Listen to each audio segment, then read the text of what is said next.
Yeah. Yeah, you know what it is. 140 for the rebel, busy man shit, nigga.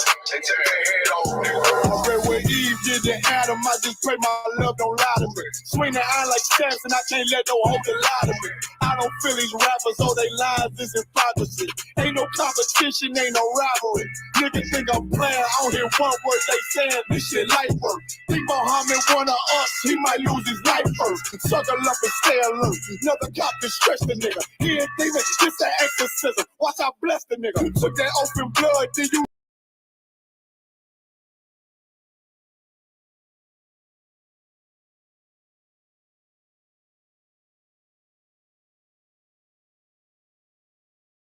it's gonna be historical. Thought they making plays, made them niggas call the audible. As who run this shit, but that question is rhetorical. Bitch, I'm the one, me cookies with the oil. I'ma get them crackers, hell, should've never kidnapped my family. I can't do that. Bet I be the last nigga standing. Do a life sentence for my niggas, pray you understand it. I might put a switch on this Glock and call it young guy.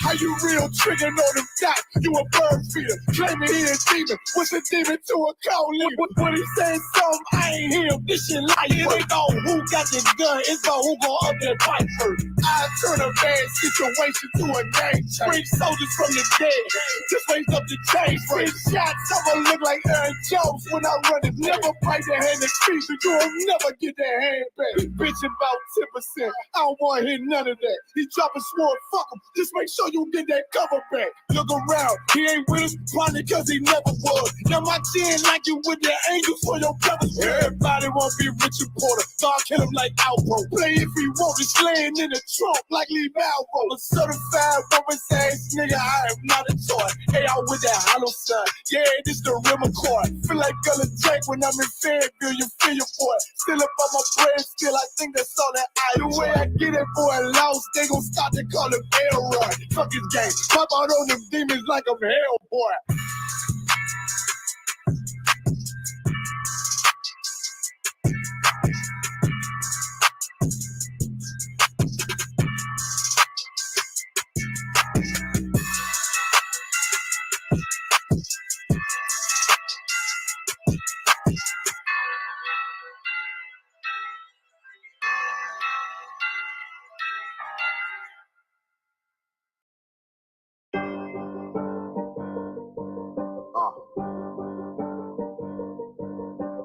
Yeah. On 44 shit, you know what I mean? Busy man. All jokes aside, you know how niggas be like, I'm missing that for life, and this and that for life. I'm on this for life, nigga, this a blood oath. Hey, yo, Madara, here go a class for you, my nigga. 140 for the rebel. The world turned its back on me. I'm a cripple. We got soldiers, he got soldiers, but I got different ones. Ain't no way out, I tell you once. Don't pray for nothing, sin the curse. We can't forgive us for this. Remain in them trenches. Trust in the Lord, but please forgive me for the times that I did. If rank is given, have your respect to your apprentice. Be about your business. This loyalty's a death sentence. Look, trying to pick up with a blind fit. They said there'll be many mansions. I'm just grinding for my time share. The devils ain't playing fair. They hunt you like bad pal. But ain't no getting out the game like you manji. You take that offense or Dundee. They try to deal death to a priest. You won't make it out in one piece. So you can stand. Just make sure you got the heart. Say your name 3 times. Then it's death to his partner. So how you feel about this truth I done shown? This ain't the like you think, little nigga. I should want. Even your own people go disown. And the Lord said they hate you for.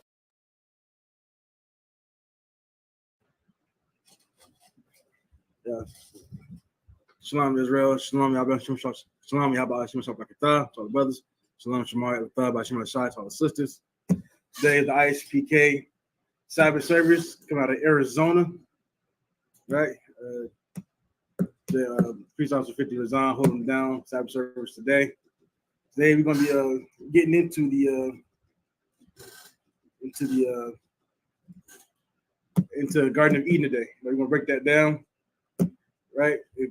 show you how and why all your why all your church that you've gone to all your life is wrong, right? And their breakdown of Garden of Eden. All right, you know what I'm saying? We're definitely going to show, that Adam's not the first man, right? We're going to break down the serpent, you know what I'm saying, the beasts of the fields, you know what I'm saying, the trees. And so we got pretty much a good enough amount of information to go over today about the Garden of Eden. It's going to be, you know what I'm saying, definitely one that you want to put in your notes. You know what I'm saying, if you're a Christian, you might want to take this class to your pastor. You know what I'm saying? And ask the question, ask them the questions that you find here. Take notes. Go to your pastor and be like, hey, is he wrong? Is he right? Ask him to break it down and see watch his head spin. He try to figure out a lie to tell you how I'm wrong. Right. But I'm not wrong. Your pastor don't know the Bible. That's all there is to it. That's what you gotta understand and know, that your pastor don't know the Bible. You want the truth, you come here to the ISCPK to get the truth. That what? Good. Where is it?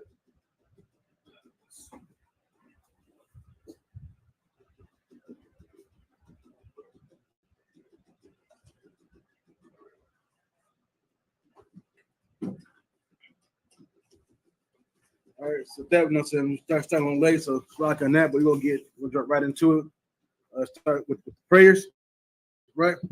So Amaju needs to stand. Wayne Hakadun needs to turn face to east.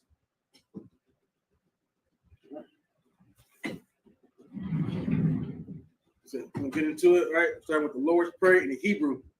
Abanawa, Shabbat Shemayah, Kodash, Hayah, Shemka, Yahweh, Malakaka, Taba'at, Ratazaka, Hayah, Aisha, Barataza, Kawa, Hayah, Bashamayah, Thalanaw, Lakam, Call, Yawam, Basalaknaw, Kabawatnaw, Kasalaknaw, Kabawatnaw, Wala, Tabayanaw, Manasaya 1, Abal, Hoshainaw, Mayan, Rai, Kaya, Laka, Hamalakwa, Wa'ala, Wata Para, Laiwayan, Aman. In English, our Father, which art in heaven, hallowed be thy name. Yahweh, thy kingdom come, thy will be done in earth as it is in heaven. Give us this day our daily bread. Forgive us our debts, as we forgive our debtors. Lead us not into temptation. Deliver us from evil. For thine is the kingdom, and the power, and the glory, forever. So be it. I got the Hakat, the power in Hebrew. Yahweh. Ba'ashem Yahushua. Baba Kasha. Thalanaw. Hakat. Rapa'ah. Hakat. Hakat. Rapa'ah. Call. Makala. Wakal. Madawa. Hakat. Latahar. Matazariah. Hakat. Lakwayam. Hamathium. Hakat. Arakarwa. Atma'ala. Lagar Shun. Ba'ashem Yahushua. Duwada Aman. All right, in English, Yahweh. Name Yahushua. Please give us the power. The power to heal all manner of sickness. And all manner of disease. The power to cleanse the lepers. The power to raise the dead. The power against unclean spirits. To cast them out. Name Yahushua. Thank you, so be it. Right. Psalms 121 in the Hebrew. Asha'ah, Ayanya, Aharyum, Ma'ayan, Yaba'ah, Isaiah, Ma'ayin, Yahweh, Aisha, Shemayim, Wa'ratazah, Ayathan, Amawat, Ragalka, Ayanawam, Shamarka, Hana, La'ah, Yanawam, Wala'ah, Yashun, Shamar, Yasharala, Yahweh, Shamarka, Yahweh, Tazaka, Ayat, Yamika, Yoamam, Hashamash, La'ah, Kakaka, Wayarak, Walayla, Yahweh, Yashamarka, McCall Wright, Yashamar, Athnapashka, Yahweh, Yashamar, Tazaathka, Babaaka, Maitha, Wa'ai, I will learn. 1 second.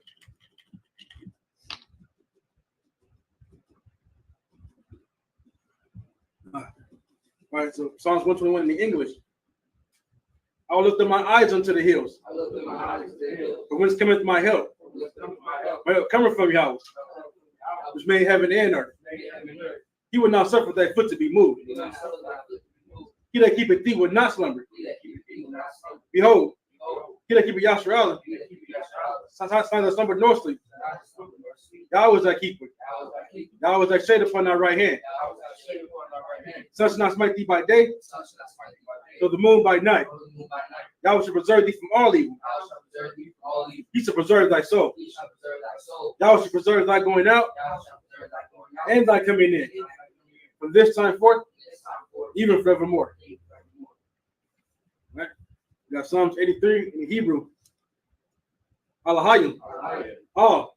Dami Alakah. All Thakarash. All Tashakwat. All. Kayahana. Yabika. Yahma. Yawan. Ra'ash. Al Imaka. Yara Yamwa. Sawada. Wayata. Yaitazawa. Atazakawanyaka. Amarwa. Lakawa. Munakakidam. Magalia. Wala'a. Yazakar. Shom Yashala. Iwada. Kaya. Naitazawa. Laba. Lakatwa. Ayaka. Barya. Lakarathwa. Alahaya.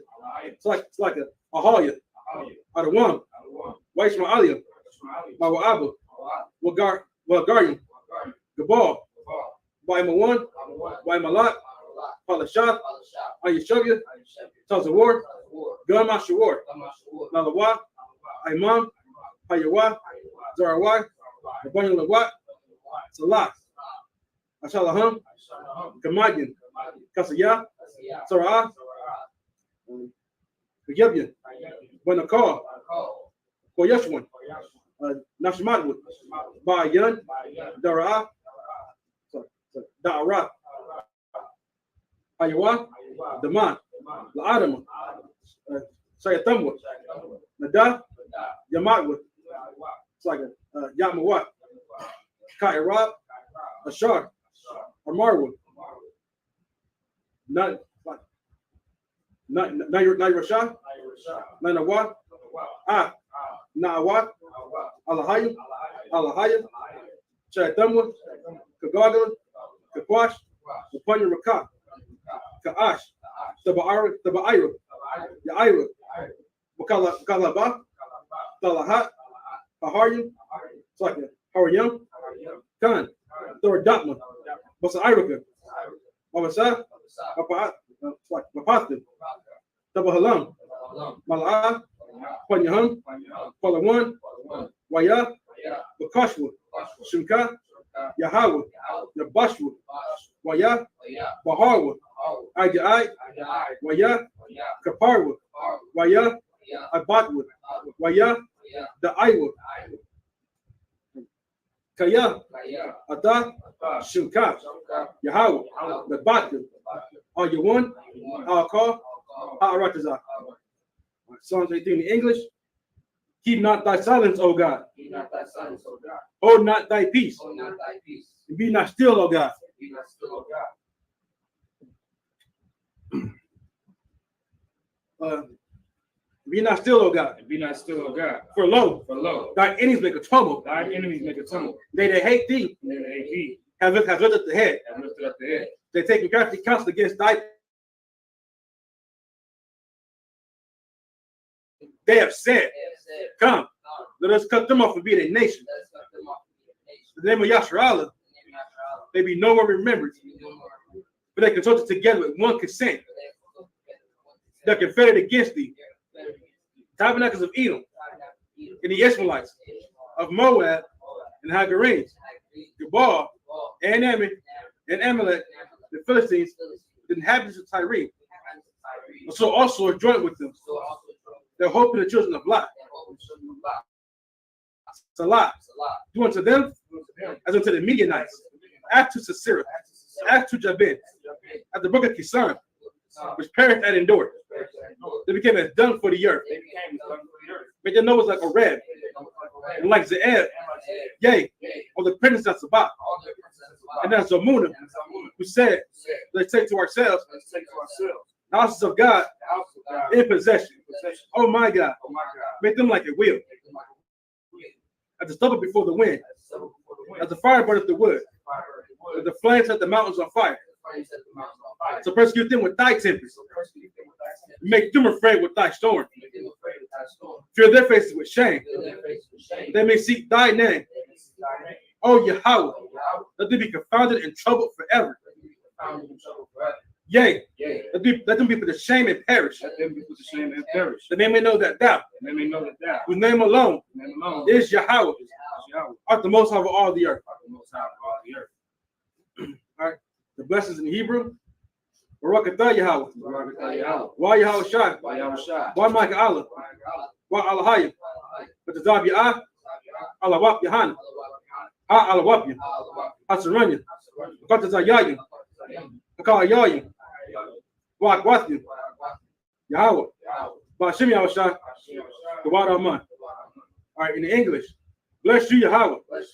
And Yahweh Shai. And Michael. And the angels. And many during Yohana. The generals, the captains, the officers, the troopers, and the sisters. Yahweh. Your name Yahweh Shai. Thank you, so be it. Sorry why you shut me. You can turn and be seated.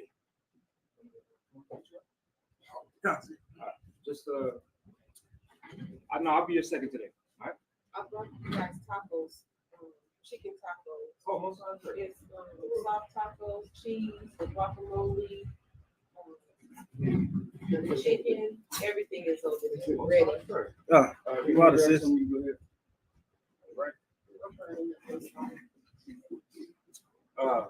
Just let me up real quick. Yeah, you good. No, you good. I'm just going to stay my wrist. Barak ben Yahweh to ben Yashala. Barak ben Yahweh ben Yashala. Yahweh Shem Yahweh Rakatah. Yahweh Shem Rakatah. All right. Do it. Yeah, no, good. All right, so like I stated earlier, today we are going to be getting into into the Garden of Eden, right? And the reason we got to explain the importance, right, of the Garden of Eden, right? This is our, what the world say, our part of our creation story, as it were, right? Right. As people would say as the people in the world would say. There's also the beginning, right, of our history, of our ancestry, right, dating back to Adam, right. This is why this is important. Now, other people were around during the time of Adam, but only Adam is important in this narrative, right? Right. Because he's our ancestor.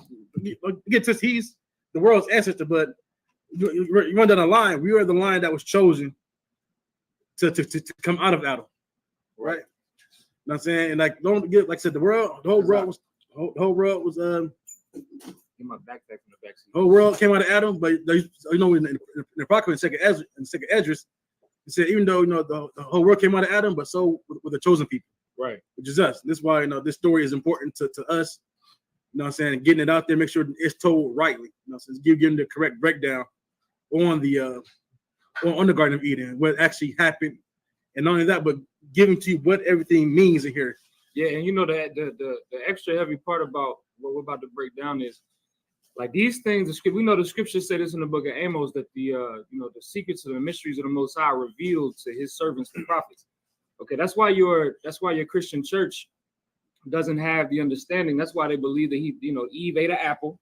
That's why they believe that God performed. I've even heard Christians and Christian Israelites say that when the Most High took a rib from Adam and created his wife, that was the first surgery ever. Like, that's the way they look at it. So that they mean literally that the Most High grabbed the rib out of Adam and formed a woman out of it, literally, right? They Yeah. believe that Adam literally is like dust that was molded into a human being. That's because they just, don't understand the Bible. And Yeah. that's because, once again, the mysteries of this Bible are revealed to his servants, the prophets. Go ahead. Axel. Yeah, Just need the and, Bible like, out of what's there. crazy about that So too, I've heard people say as well that's why men have one less rib than women. Bible is deep down in it. Yeah, that's what. Yeah. Hey, and then they got a man has an Adam's apple because he choked on the apple when he ate it. Y'all ever heard of that? Answer. You never heard of that? Yeah, they say that Eve ate an apple and then gave the apple to her husband, and then he ate it and choked on. Yep, he ate it and choked on it, and that's why men have an Adam's apple. And so the true breakdown of this creation story is the true breakdown of this creation story takes away the spookiness from out of all of this. Right. That's what we're here to dispel too, the spookiness that everybody has. You know what I'm saying? I think it's in 1 Corinthians, like our job, as priests is to cast out imaginations. Cast down imagination. You know what I'm saying? Right. That's what we're supposed to do. You know what I'm saying? That's our job. We're to cast out these imaginations that comes with the improper breakdowns of the Bible. You know what I'm saying?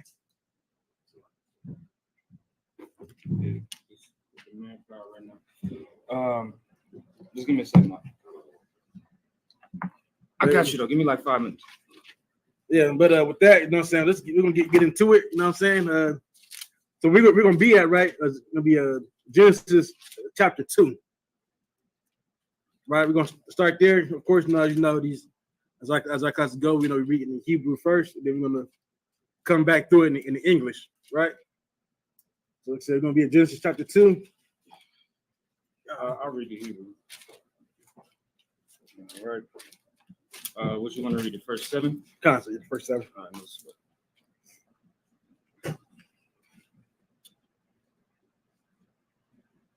give me 1 second. So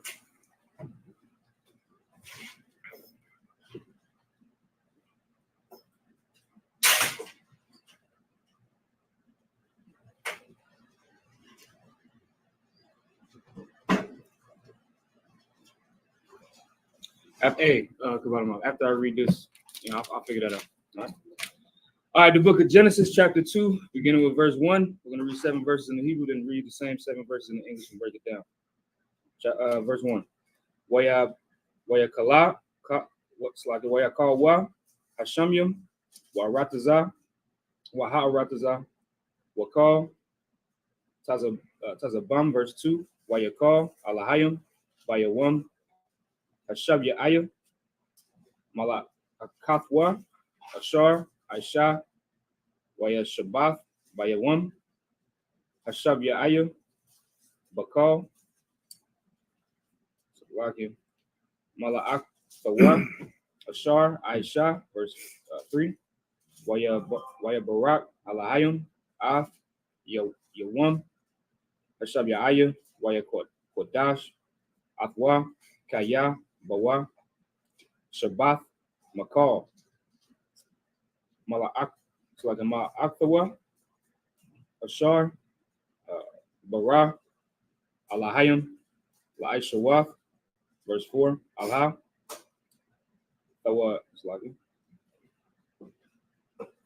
Tawaladwath, Hashamyum, Waharataza, Wahabar Aham, Wahabar Aham, Bayawam, Aishawath, Yahweh, Alahayim, Arataza, Washam Yum, verse 5, Wakal, Shayach,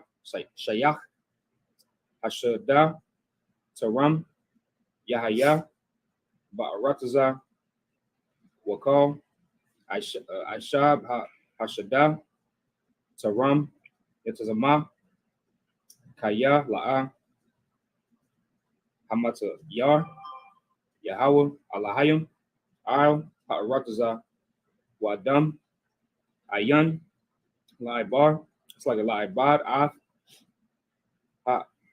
Ha'adama, verse 6, Wahad, Ya'ila, Man, Ha'arataza, Wahashakwak, it's like a Wahashakwa, Af, Kal, Fanya, Hadama, verse 7. Waya Yatazar, Yahweh, Alahayim, Ath, Ha Adam, Ipar, Man, Hadama, Wayapak, Wa'apaya, Wa'apayawa, Nashamath, Hayayam, Wayahaya, Adam, Lanapa, Shaya. Those are verse 7 verses. Verse 7 verses of Genesis chapter 2. Read those same 7 verses in English. Break it down. I'm gonna stay with it for just a second. All right, so yeah, so real quick, saying right before we, right before, we do read these first 7 verses in English, right? We'll take it right back a little bit to the first chapter, just to get the creation of man, right? And in the seventh day. That way, we do everything in the order which it came. Just give it a little bit more context. So you're gonna go back to Genesis chapter 1. Right, we're gonna start at verse 26.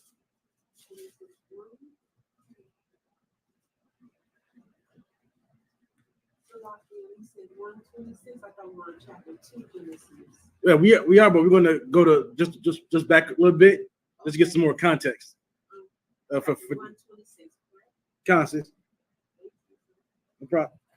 It's it. So Genesis chapter 1 verse 26, and it reads, and God said, let us make man in our image, after our likeness. Right. So this is,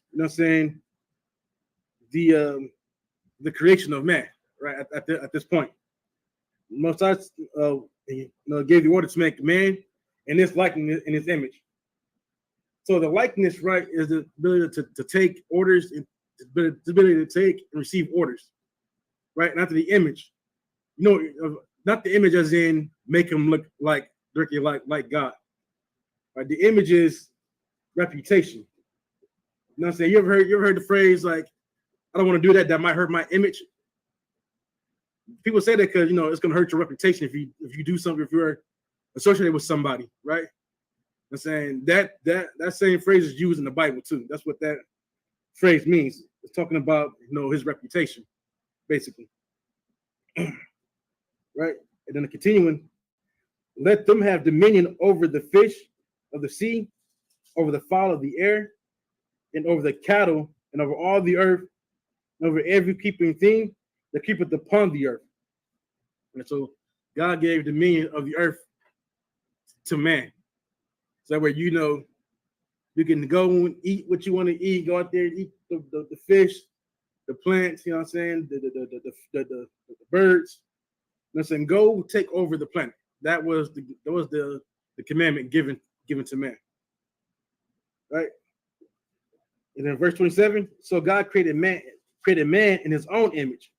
In the image of God created he him, male and female created he them. This is important, right? Because now we're seeing that we don't know this during the 6th day. Now we're seeing that God in this chapter, right? In this verse, he creates male and female. Right? I want to while I'm on it, break down the dumbness that people say that Most High has to have a wife, because how could he make a woman without a woman being present? This is the Most High. You tell me the Most High don't know how to can't create whatever he wants to create. He needs somebody else to help him. To give him the blueprint. He created the blueprint. So he didn't need somebody else by his side. It's like, show me any verse in the Bible where you see anybody, a woman sitting next to the Most High. It doesn't happen. The Most High was on with the being that was first here and always will be. Right? He has no beginning, no end. But the Most High is just that. The Most High.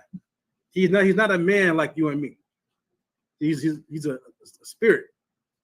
Right? So whatever he says goes. Not only that, but you telling me that the Most High is not smart enough to be able to create the thing that goes one to the other? It's like a peanut butter jelly sandwich, right? You know, the peanut butter and jelly go together. Do I need somebody who loves jelly to tell me that I should put jelly on my peanut butter jelly sandwich? That's probably not a good analogy, but you know what I'm saying, just to say that, you know what I'm saying, the Most High don't need nobody else there, right? He's plenty smart enough, you know, to create human beings the way he wanted us to be created, to create all animals. You know what I'm saying? All right, so with that logic, you know what I'm saying, does need to be like a deer god, a male and female deer god, you know, for all the deer to be able to procreate properly. You know what I'm saying? But a lot of people come up with just a lot of silliness. A lot of that comes too from women who are feminists, right? Because they have to find a way to be right. Because the guys and men, that means they have to give their power to, they have to give submit to a man. That's what a lot of women don't want. They don't want to submit to a man, right? And so they said to come up with ways to make God fallible, right? But Most High is infallible, as we know. I want to get rid of that. But this right here, this dispels the myth that Adam was the first created human being. He was not. At this time, there was a boom of men created, just like there was a boom of animals on like cattle and deer, insects, and fish and birds. Just like there was just like a sudden sprout of them, there's a sudden sprout of people. So this is what the male and female created he them, right? This is what that means. And this is before you get Adam and Eve. Adam and Eve don't come into the second chapter. So this is before you get Adam and Eve, which already dispels the lie that, you know, that Adam and Eve were the first created humans. Right, you know what I'm saying? We'll get to right in a second. People also say that, oh no, the Adam and Eve story takes place during the sixth day. I've heard that too. But once again, you ask them to prove it, they really can't. Right, so continuing on, verse 28, and God blessed them and God said unto them, be fruitful and multiply, and replenish the earth and subdue it, and have dominion over the fish of the sea, over the fowl of the air, and over every living thing that moveth upon the earth. Once again, the Most High, you know, telling man, you know, saying, multiply, have lots of kids. Like he said, have lots of kids and go take over the earth. And so that's what people did. They would take over the earth. They ate whatever animal they wanted to eat, whatever fish, bug, insect, whatever they wanted to do. Right? Remember, at this point, there is no laws given. Right? There is no dietary law. Right? So people are just eating whatever they catch. People, this week is probably more like the most barbaric time. Right? This is early men. Right? It wasn't to Adam once Adam was given the breath of life that would get the dietary laws, what's clean and unclean. Right? Now that's what get all that from. But at this point, nobody knows that they're just doing what they were told to do. Right? Verse 29. And God said, behold, I have given you every herb bearing seed which is upon the face of the earth, and every tree that is which is like, and start over. And God said, behold, I have given you every herb bearing seed which is upon the face of all the earth, and every tree in which is the fruit of a tree yielding seed, to you shall it be for meat. So vegetarians go here too to say, see, we're supposed to be vegetarians.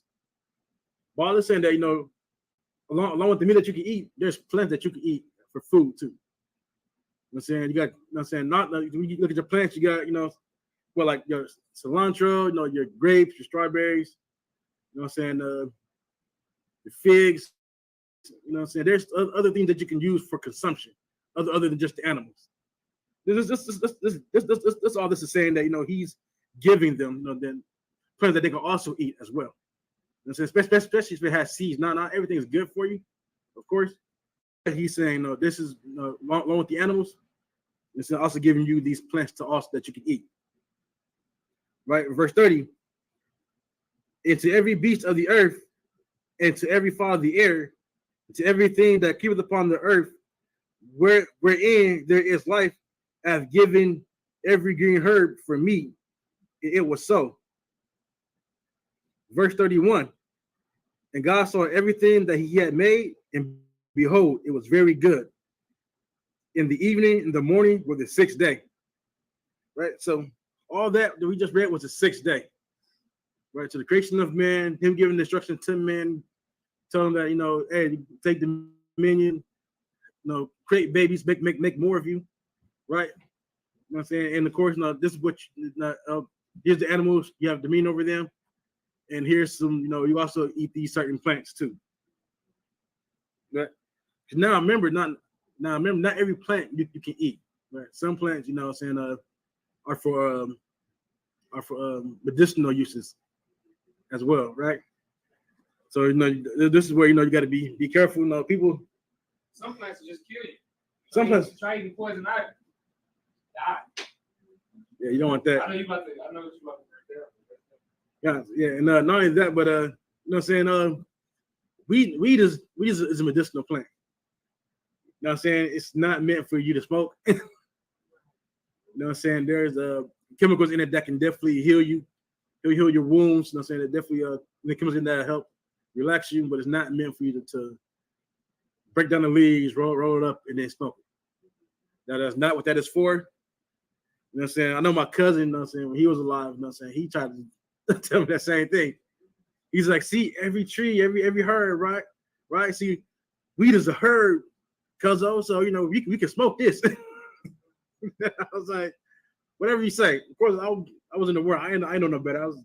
I didn't really believe him, but I was like, yeah, that's how you see it. I guess that's how you see it. I was also of the mind that however you interpret it is how you interpret it. There's no wrong or right. There's no right or wrong way. But of course, when you're young, you don't know too much about the Bible. Anything anybody said to you can be considered true. Which is why you have to really vet people that say that they know the Bible. Really break them down, ask them questions. You know what I'm saying? And you got to catch them in lie and slip ups. You know what I'm saying? None of that, but you're talking to somebody smart, right? Somebody says, well, you know what? That one I may not read that in a while. Let me get somebody who might, let me ask somebody above me who more knowledgeable on that, and I ask and I get back to you. That right there shows you a man of integrity and of who's smart. Because smart people don't just yell whatever facts to you. They don't know. Somebody who's smart is going to go get the correct information instead of telling you anything that's false. The Christian, Christians will tell you anything. You know what I'm saying? You can read script out the Bible, and they be like, well, I don't really believe that. You know what I'm saying? You can tell them, you know what I'm saying, that, the Most High, Christ said for the Most High, said you have to be perfect as your Father in heaven is perfect. Well, brother, y'all are trying to teach perfectism. You can't be perfect. Christ said, you can. Are you telling me Christ is wrong?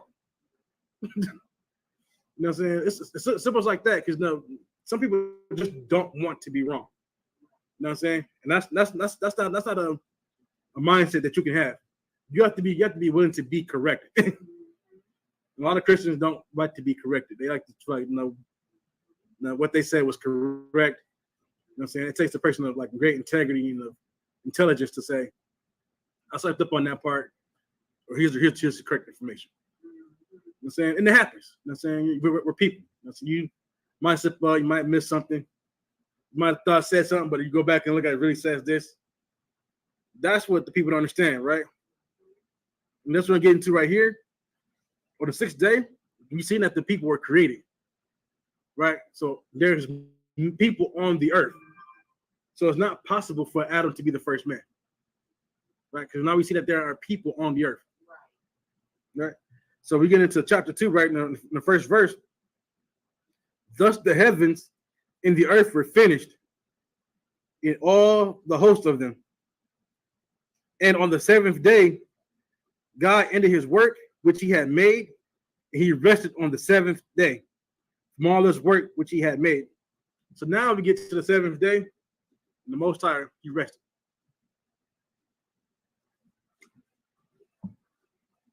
Right? So there was a sixth day, and that was the seventh day. Right? So the Most High, he rested on that day. Which means what? Once again, there's nowhere in there saying that, that this takes place during the 6th day, right? There's no indication of that. Verse 3. And God blessed the 7th day and sanctified it, because that in it he had rested from all his work which God created and made. Right. So this is where we are. This is why we're here today. The Sabbath service, right? Sabbath means rest. If you didn't know, that's the Hebrew. That's what it means in Hebrew. It means rest, because this is the day that the Most High rested. Now he said the Most High sanctified it, right? So I'm saying every Sabbath is a high holy day,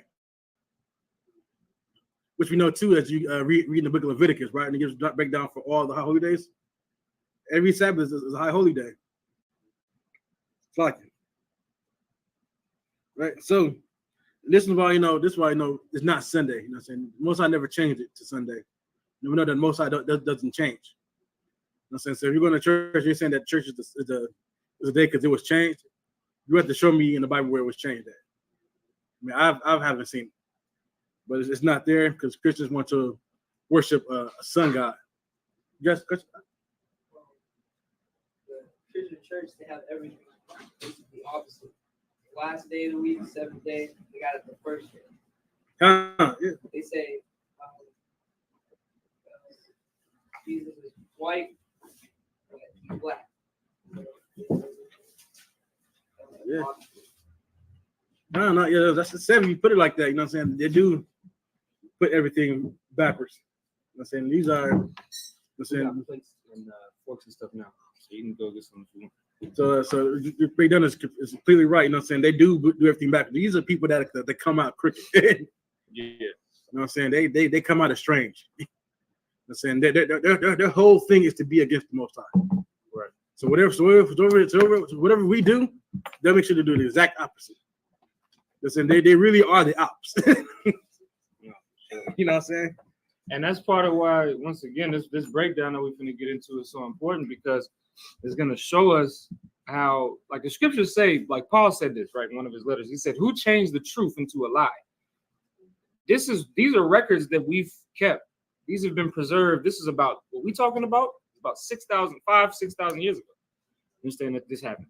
And these are records that were delivered unto Moses. Specifically, these are records that were delivered unto Moses. And, he had a scribe, or, some people have discrepancies about that. But these are the records that the Most High gave to Moses to give to us. You understand? And so when we read this, it's clear as day what's happening. But the problem is that, when people that are not Israelites, like, for instance, like white people, try to break down the script. Like, imagine the first time a white person ever heard somebody say, hey, come to my crib. Like, imagine that. Like, they was probably like, what the hell is he talking about? You know what I'm saying? Hop in the whip. What are you talking about? Hop in the whip. I'm supposed to be whipping you, nigga. You understand? You don't know what the hell you talking about. The first time a white man said, hey, look at my new wheels. What do you mean wheels? There's a car with those wheels. What are you talking about? You mean your new car? You understand? Because they don't understand the way that Israelites work. We're the ones that have this flavor. And that's why when you hear, that's my rib, we're not talking about that's my rib here. You understand? That's my rib, meaning my family. We're about to break all of that down. Let's keep reading. Let's get into Genesis 2. You can pick up where you left off. Concept. Yeah, I was Genesis 2 in this verse 4. These are the generations of the heavens and of the earth when they were created, in the day that the Lord God made the earth and the heavens. Right. And so now all we got to understand from this is a chronological thing. I understand the chapter numbers were added later, but this is all a chronological order. We got a breakdown of the first 6 days as well. We're kind of talking about the 7th day right now. But the first 6 days, we see that the Most High created the moon, the stars, the sun, the earth, the heavens, all of that, the plants, right, the animals, all of those things, and human beings, men and women. Male and female were they created on the what? 6th day. Now we're in the 7th day. That's why we're just talking about the Shabbat, right? 7th day, which is the Sabbath. This is after male and female and all the animals have ever been created. This is what we're talking about now. Right. And it also put too, like saying, you gotta understand the thing of the Bible. Like you say, like this is one day.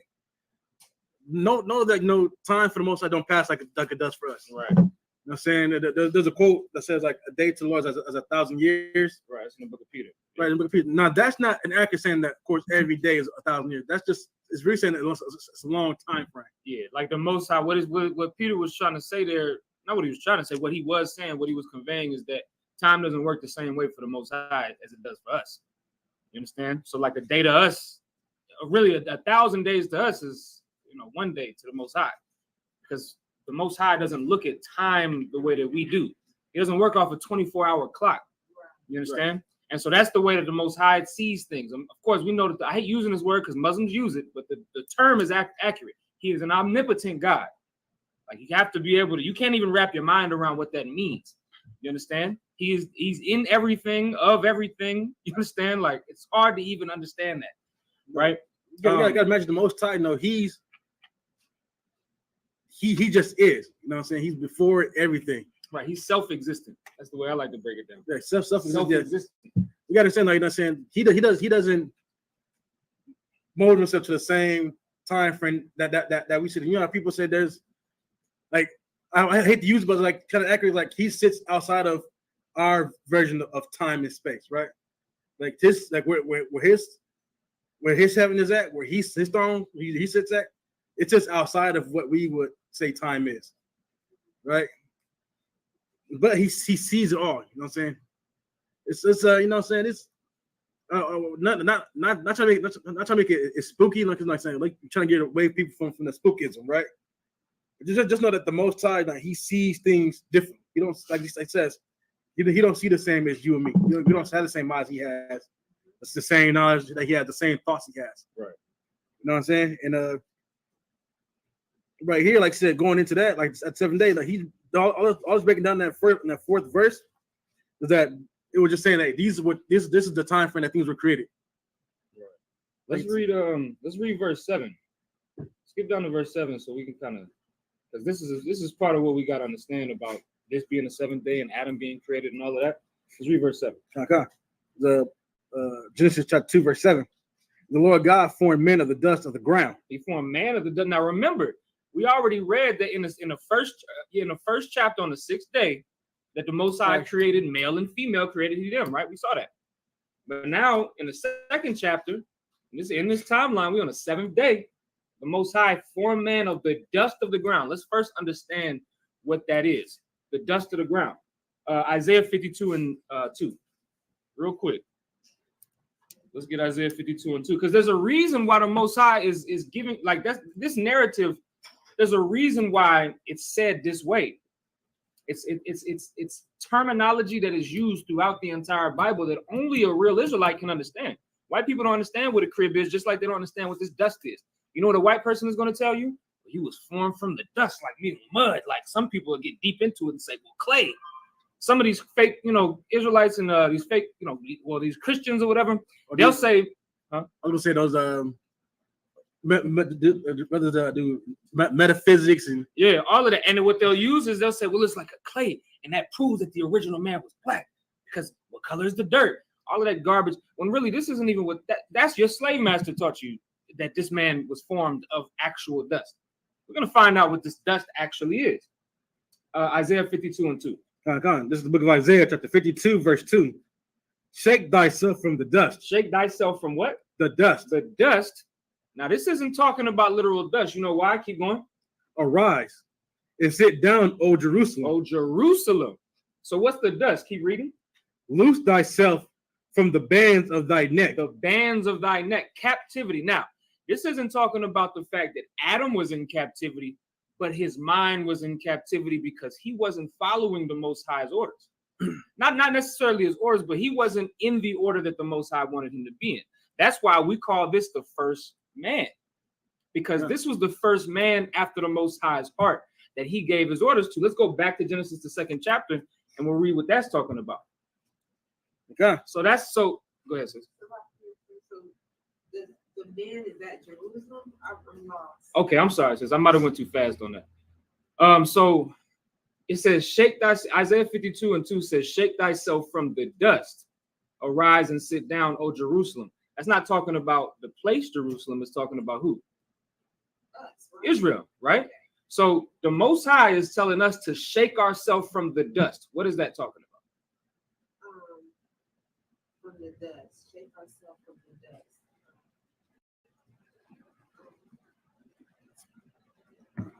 Give us a chance. You ever heard of the, I hate using this, but I also love it at the same time. You ever heard of somebody saying, I got it out the mud? You might not have heard that. That's like, I don't know if you listen to rap like that. Shake the dust, I just to simplify it, coming out of a low estate, right? That's what shaking yourself for the dust is. Okay, have you ever heard of this? Get that dirt off your shoulder? You heard of that, right? What's that talking about? Get right. You understand? You jammed up. Get that dirt off your shoulder. Wipe, You understand? And that's what the Most High is talking about. The Most High is telling us to rise out of our low estate. Black people in America are in what? A low estate. We're the bottom of the barrel. You understand? Dust. We're in the dust. When somebody say get it out the mud, they're saying I came from a low place. I got it out of the mud. Now I'm clean. I got the fresh Nike Air Ones, the white ones.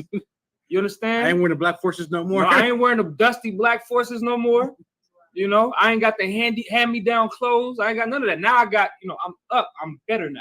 And that's what getting out of the dust is. So now, man was already created, but the Most High formed Adam out of the dust because man was at a low estate. Adam was the first man that the Most High brought out of that low state. And in the second part of this verse 7 in chapter 2 of Genesis, we're going to see how.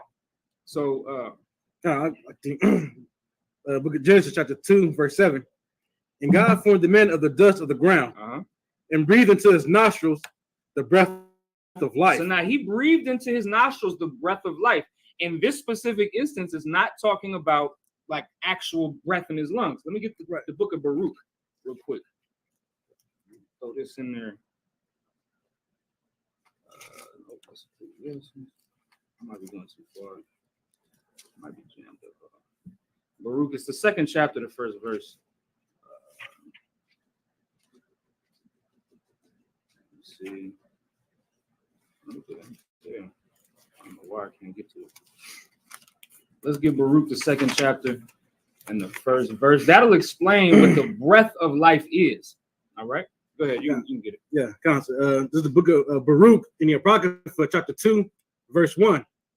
Therefore, the Lord hath made good his word. That might not be what I want. Let me see real quick. It might be Baruch. It's in Baruch. I know that. Let me get Baruch.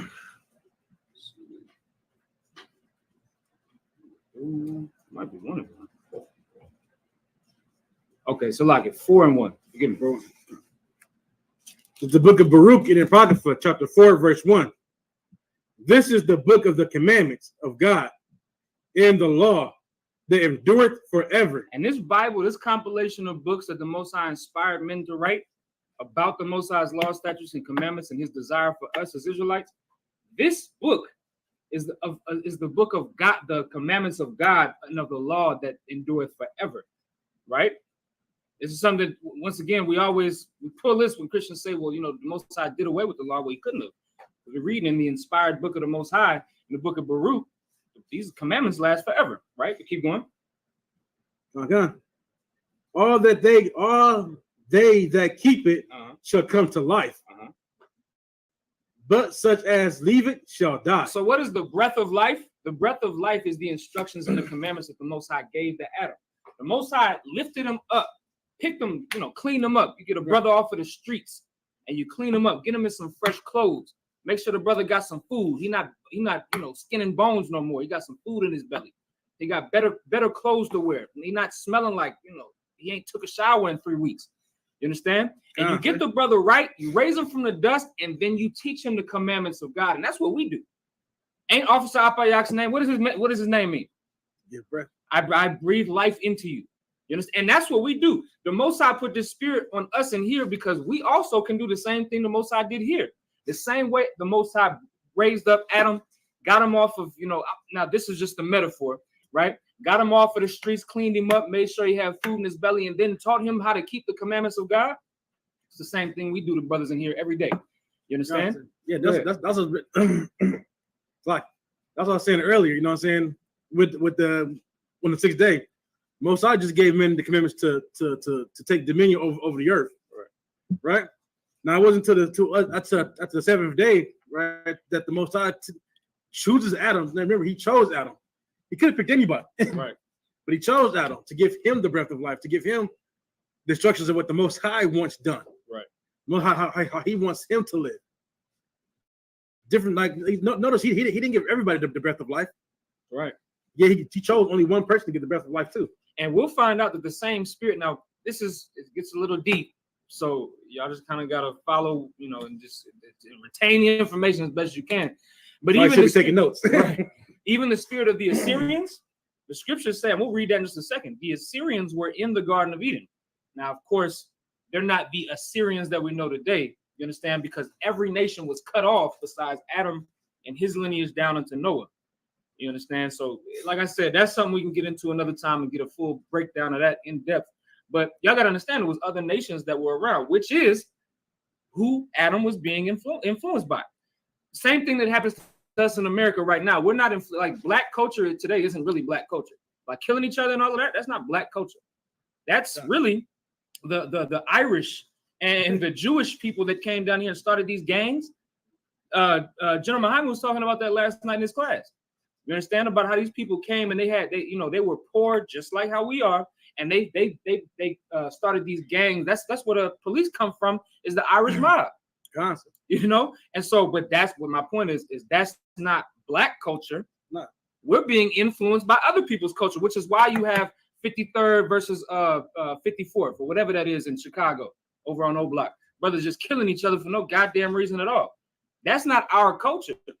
And so that's what Adam was going through. That's why the Most High took him away from the other nation's culture and gave him the first person, he was the first person to be given the culture and the commandments of God. So like, y'all, go ahead. I was gonna say too, that's why, being around, this is the Most High, he does that on purpose. I'm saying leaves us around these other cultures. It's a test. Are you gonna follow them?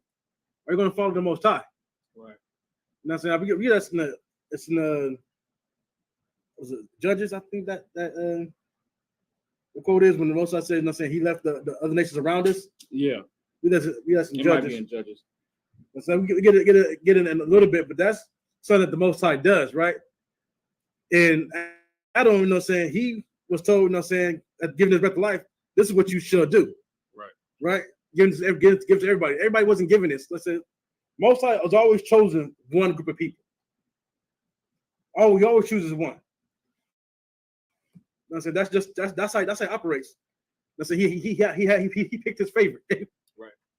And saying people saying that the Most High can't have a favorite. I don't see why not. Right. I'm saying if you make a story, like which I've done research and looked up people who write stories, things like that. They always have like a favorite character, like a favorite group of people that they created for their story. So tell me, you can do that, but the Most High can't. Right. Another thing about that, before we move on, is you got to think about it.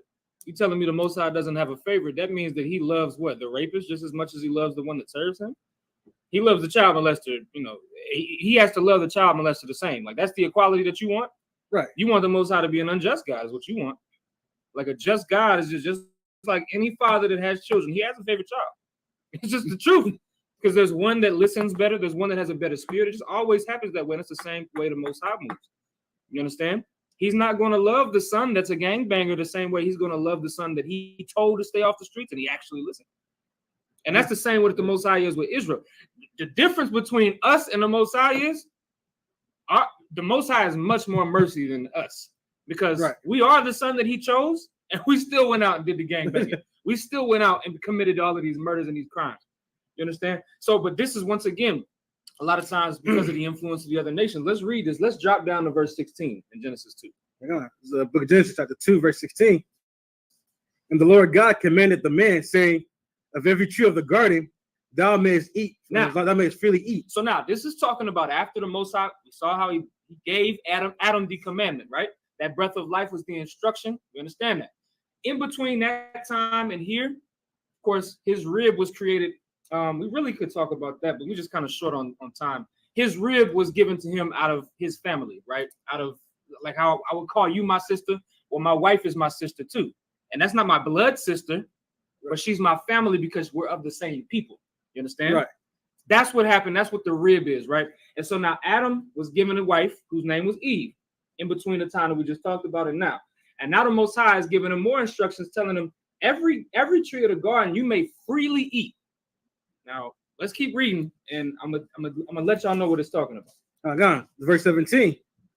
But of the tree of the knowledge of good and evil, thou shalt not eat of it. So there's one tree. Now he can eat of any one of these trees, but there's one tree that he says, thou what?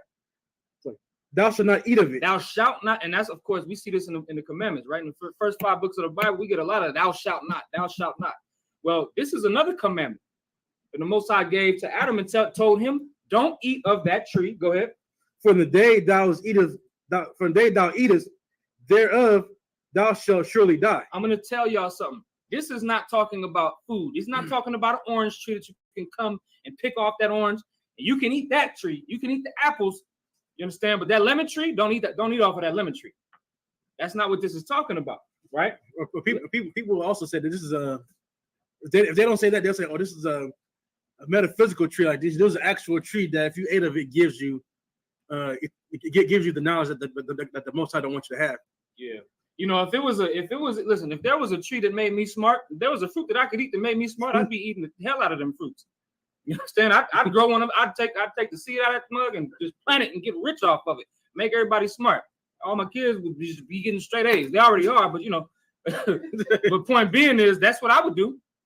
You understand? But that's not what this is talking about. And what's the knowledge of good and evil? If you can hold for me, Ezekiel the 31st chapter. Right? What's the knowledge of good and evil? Why is it that the Most High doesn't want them to eat from this tree that will teach them the knowledge of good and evil? Is that 31, Ezekiel 31. Right? There are certain things that we can learn from the other nation. I'm gonna spoil this whole thing. The trees are the nations, other nations that are round about us. And I'm gonna prove that in Ezekiel the 31st chapter. What the Most High is telling Adam, there's certain things that you can learn from the other nations. Absolutely. Certain ways of cooking and things like that. All, you know, certain ways of harvesting, fishing. It's a lot of things that you can learn from the other nations. But there's something that the Most High doesn't want you to learn. Right? Like what the knowledge of, real quick, the knowledge of good and evil is how good it is to serve the Most High and how bad it is to not serve the Most High. And that's what now we'll get into that in just a second in Ezekiel the 31st chapter. But go ahead. You got. I was gonna say too, this because I know people want to take it literal. Like everything you say could be like a metaphor or analogy, but as soon as it comes to the Bible, especially in the creation, in the first few chapters, everything has to be literal for some reason. Right. You know what I'm saying? Like we say today, food for thought. Right. But now for some reason that can apply to the Bible. The Bible can't use that phrase. Right. Yeah. What about in the book of Ezekiel where it says eat this roll? Like when the Most High told Ezekiel the prophet to eat this scroll, what do you think? The Most High was like, hey nigga, come eat this book. Come shove this book in your mouth and digest it. No, that's why, once again, excellent analogy, food for thought, right? You feed your brain things. When you learn something new, you're feeding your brain. Yeah. Well, you can feed your brain the wrong shit. You can feed your brain, murder. Junk food. Yeah, junk food. You can feed your brain murder and rape. I mean, you can just learn all of the evil things that people do and start feeding your brain on that. And then now your brain tells you to do those same things. You can feed your brain things. Go ahead, Oxalaki. That was really it, sir. You know what I'm saying? Just bring out that analogy, you know what I'm saying? Like we say today, food for thought, you know what I'm saying? That's not that we use today to tell people that, hey, you know what I'm saying, read this really give you something to think on. Because this is food for thought for you. Right. You know what I'm saying? This is what the Most High was telling them at the time. Now these trees, these are places that these trees, the fruit that they're giving you, the fruit that they're giving, these are not fruit that's literal fruit. Because he had to explain to me what fruit did he eat. Right. Did it say? Doesn't give a type of fruit. Doesn't. Nowhere in there doesn't give any kind of fruit. It wasn't an apple. People like to say that's like everybody's go-to. It was an apple. He ate an apple. Does it say apple? Where Find me in the Bible anywhere where it says Adam ate from the apple tree. You're not going to.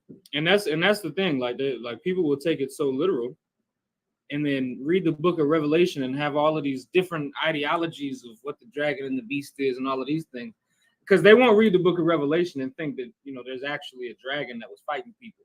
There's actually a woman with 12 stars for her, 12 stars upon her head. They're not taking that literal. You know what I'm saying? They'll take the serpent talking like as literal. We'll get to that in just a second too. You had some like. If I could, sir, to build on what you're saying, I think it's very. It makes it more simplistic when we look at it in a way of what is a producer and what is a consumer. Mm-hmm. Other nations all over the earth right now produce certain things. Certain things it's all right to consume. Certain things it's not. Most High saying in the scripture is what they produce, their fruit, do not consume that. Right. It's a lot. No, for sure. Let's read Ezekiel 31:3. Let's start at verse 3. Now, guys, this is the book of Ezekiel, chapter 31, verse 3. Behold, the Assyrian was a cedar. Was it what? Was a cedar. The Assyrian. The Assyrians are a nation that we've been in captivity before, right? So specifically around the time of this prophet that we're reading right now, Ezekiel, right? Well, the Assyrian was what? A cedar. A cedar. What is a cedar? It's a type of tree. And the Most High is saying the Assyrian was a cedar in Lebanon. Go ahead. Cedar in Lebanon with fair branches. With fair branches. So the branches were beautiful. This is all a metaphor, right? Keep going. And with a shadowing shroud. With a shadowing shroud, right? Producing plenty of leaves on that cedar tree, right? Go ahead. And of a high stature. And of a high stature, right? Very tall. It was a healthy tree, right? Keep going. And his top was among the thick boughs. And his top was among the thick boughs. This is all talking about how healthy the Assyrian Empire was. That's all this is talking about. It's not calling the Assyrian man and woman an actual tree, like you believe Genesis is doing, right? It's calling the Assyrian Empire very healthy, right? Their branches, their branches and the boughs that come on those branches, those leaves, it's all talking about their riches, right? Right. Talking about excellent example that the brother gave, right? They're exporting more than they're importing. You understand? Meaning they're making money. You understand? They're on, and that's the analogy here. If you could read verse 4 for me real quick. Okay. Verse 4: the waters made him great. The deeps. The waters made him great. What makes a tree grow? Water. That's food for that tree. And the Most High is saying that the Assyrian Empire was watered to make it such a great empire. What is that talking about? It's talking about riches. That money is the water that's flowing into that tree, making it grow. What makes you grow as an empire? Cash rules, man. Money. You understand? You have to have something. You can't be a nation with nothing. You understand? Go ahead, you had something? My good sir. One of the things that we know is global is what makes every nation rich is the commerce that they do. Right. And one of the heaviest and most lucrative ways of commerce is shipping.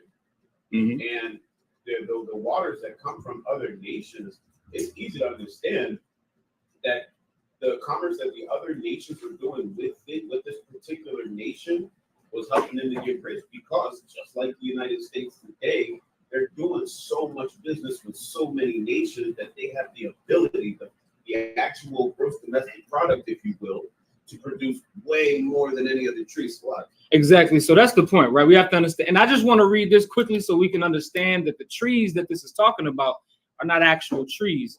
That's why the Most High said you can eat of all of these trees, but there's one tree that you can't eat of, right? Let's read verse 5. Okay, verse 5. Therefore, his height was exalted above all the trees of the field. So we're still talking about the Assyrian.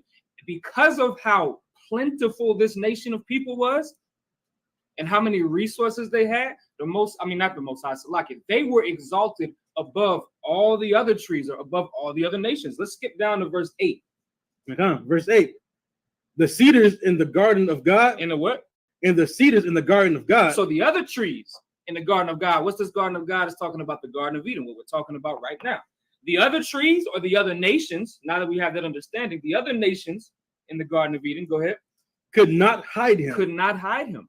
Meaning they were not, we just talked about the stature of this tree, right? This tree is so tall because it's so healthy. The other trees couldn't match up. They couldn't hide him. They couldn't get as tall as him because this specific tree was so tall and healthy, they couldn't reach that level, right? Keep going. Okay.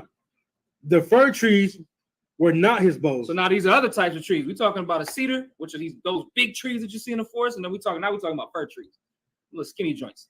The fir trees, go ahead, sis. Ezekiel 31, and we're at verse 8. What you want, if you're taking notes, Ezekiel 31, verses 3 through 9. This is going to explain who the trees are in the Garden of Eden. All right. So the fir trees were not like his boughs. Go ahead. Okay. And the chestnut trees were not like his branches. And the chestnut trees were not like his branches. Keep going. Nor any tree in the garden of God was like unto him in his beauty. No tree, meaning no other nation, could match up to this specific nation. The only reason I'm reading this is so y'all can understand what these trees are in the Garden of Eden. The body bag in this whole situation. You need some time, sis, before we keep going? Okay, verse 9. Okay. Verse 9. I have made him fair by the multitude of his branches, so that all the trees of Eden, all the what? All the trees of Eden. All the trees of Eden. Remember, the context here, we're talking about the Assyrians. Why the hell is it talking about trees? Because that's the way that the Most High decided to make this analogy, right? All the trees of Eden, go ahead. That were in the garden of God, envied him. Envied him. Because no other nation could be as great as them. And that's just what we have to understand. The Most High utilized this analogy or metaphor, whatever you want to call it, this similitude to show these nations, when they're healthy, are just like a healthy tree. They're plentiful. You understand? Right. They're healthy, right? They're bearing what? Fruit. Well, that's what the Most High is making this comparison so we can understand more than just saying, yeah, they were really rich. Nah, the Most High don't talk like that. That's the way a white man would talk. He's going to talk. He's going to make you understand. Why did Christ give us the analogies, the parables? Why did he talk like that? When the disciples asked him why he talked like that, what was his response? He said that it was because the message is for you. It's not for everybody. To paraphrase it, but to see what that means today, it's just like when Caucasians do what we call dog whistling. When they speak esoterically. So if the message is not for you, it goes right over your head. You can be in a room full of people and say certain things where someone knows that you're giving a message, it's clear, but you have no clue what the details are. Give me Judges 9. Right, and that's part of the point. It's like almost like the Most High. It's like the way that Jewish people with their Talmud, they try to teach, and this is not true, but they're lying about it. This is what they tell you. They say that the Talmud speaks in code so only real Jews can understand it. You know what? You know why they do that? The reason why they do that is because they say things like, well, a 3-year-old, you can have sex with a 3-year-old. They say you should suck a baby's penis when you circumcise. They say that, and they say, well, that they say that Adam, when it said that he could not find and help meet for him, the reason why that is because he was having sex with all the animals and he didn't like that. That's what they believe over there in the Jewish community. That's written in their Talmud. But they try to say, well, that's not actually what it means. It's more of a metaphor. You just can't understand it because you're not a Jew. That's fake. But this, once again, in the book of Amos, it says that the secrets are revealed to his servants, the prophets. There are mysteries in this Bible, but it's really easy to understand when we can go upon these precepts and understand what the trees are. Go upon these precepts and understand what the rib is. Right? Let's get that for me real quick. Judges 9 and 8. Book of Judges, chapter 9, verse 8. The trees went forth on a time to anoint a king over them. So now you telling me trees went and they were just looking for a king? They think it's Lord of the Rings, sir. Well, yeah, I guess so. Keep going.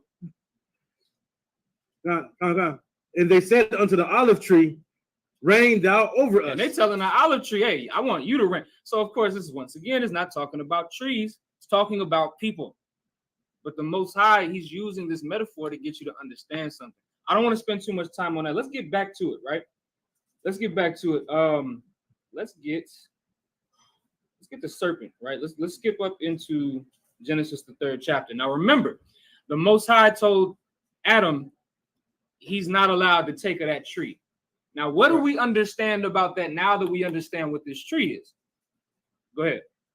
So is there, we understand that that tree was producing something that Most High didn't want for Adam, and what that tree produced, if Adam consumed it, would open his eyes to this is what it's like now to not obey what I said. Right.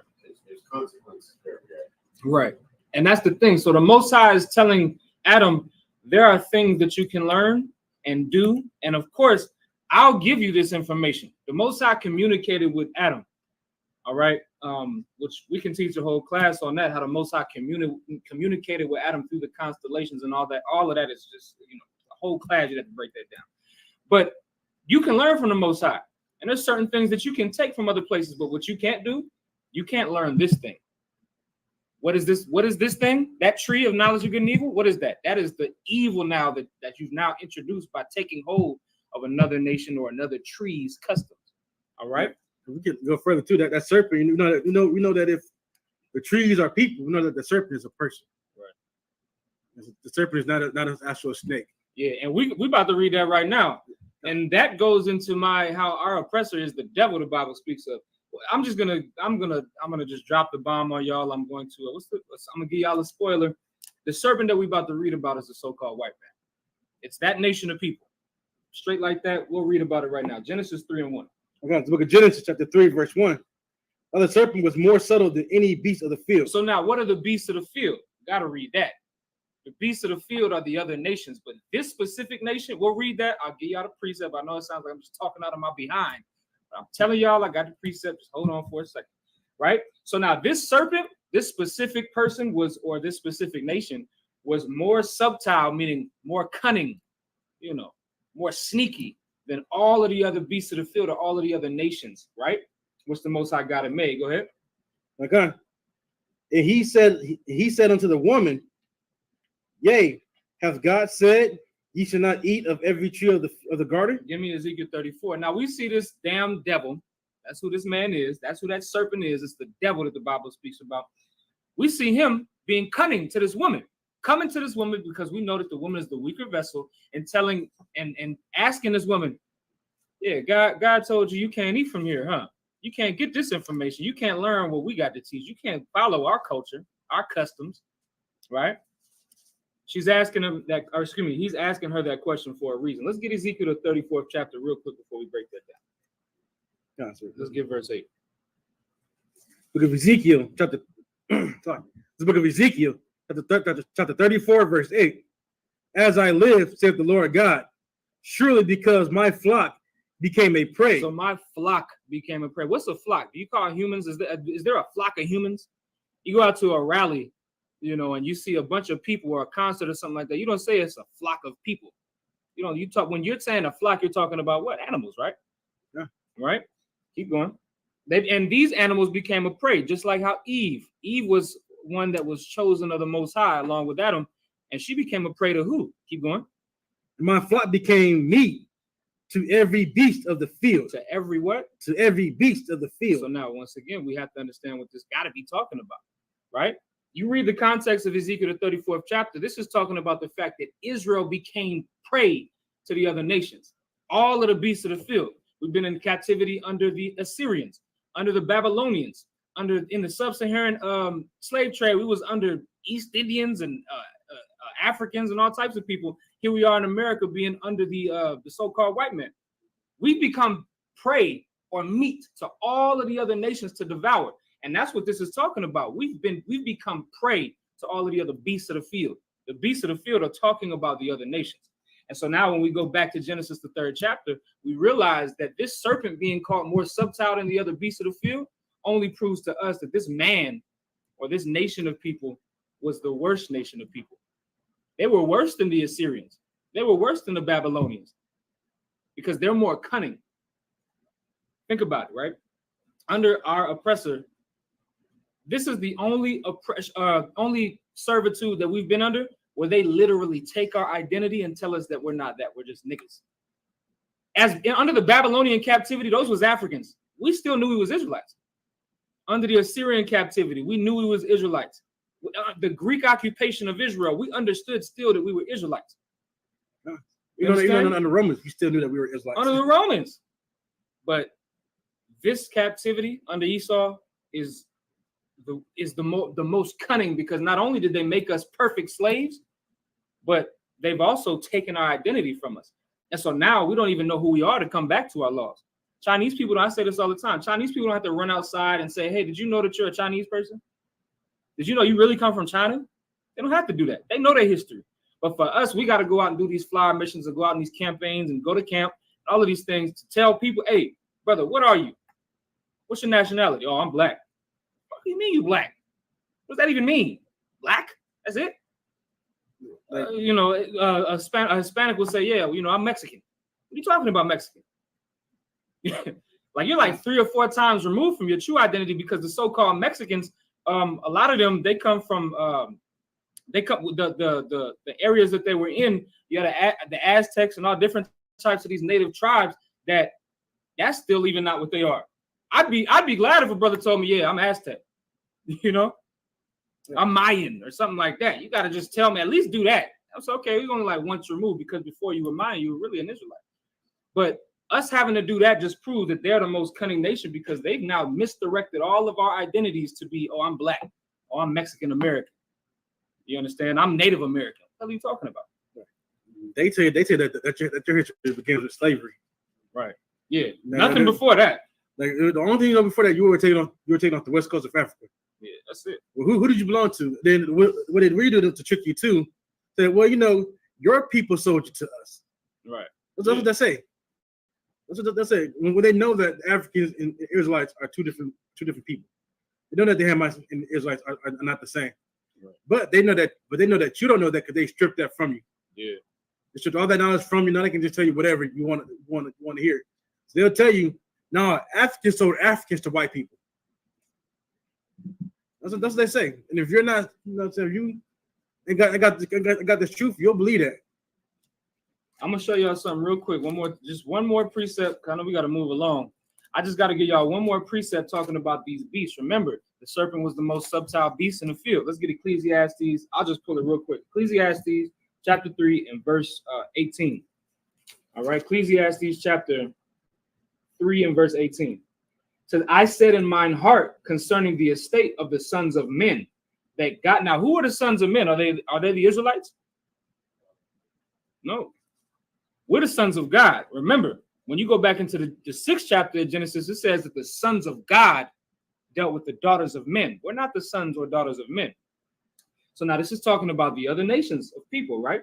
I said in mine heart concerning the estate of the sons of men that God might manifest them, and that they might see that they themselves are beasts. That's Ecclesiastes 3 and 18. That's what this is, the scriptures talking. It's right in front of your face. So now we understand that the serpent was the most cunning amongst all the other beasts. This was just the nation of people. I call it the white man, just be plain and simple. He's the most cunning of all the other nations. Now, let's read. Damn, I had a lot more that I wanted to bring up on that. I got a lot of precepts on that beast one. Yeah. Like, you can even go and you can take it for your notes. Daniel, the 7th chapter and the 3rd verse, it says, and 4 great beasts came up from the sea, diverse one from another. Verse 17 breaks it down and tells us, these great beasts, which are 4 kings, which shall rise out of the earth. These are talking about, and specifically these beasts are talking about the other nations, right? 4 kings of the other nations. So the Bible consistently refers to the other nations as beasts, right? Revelation, the 20th chapter, verses 1 through 3. It tells us that there's a dragon or a beast with 7 heads and 10 horns.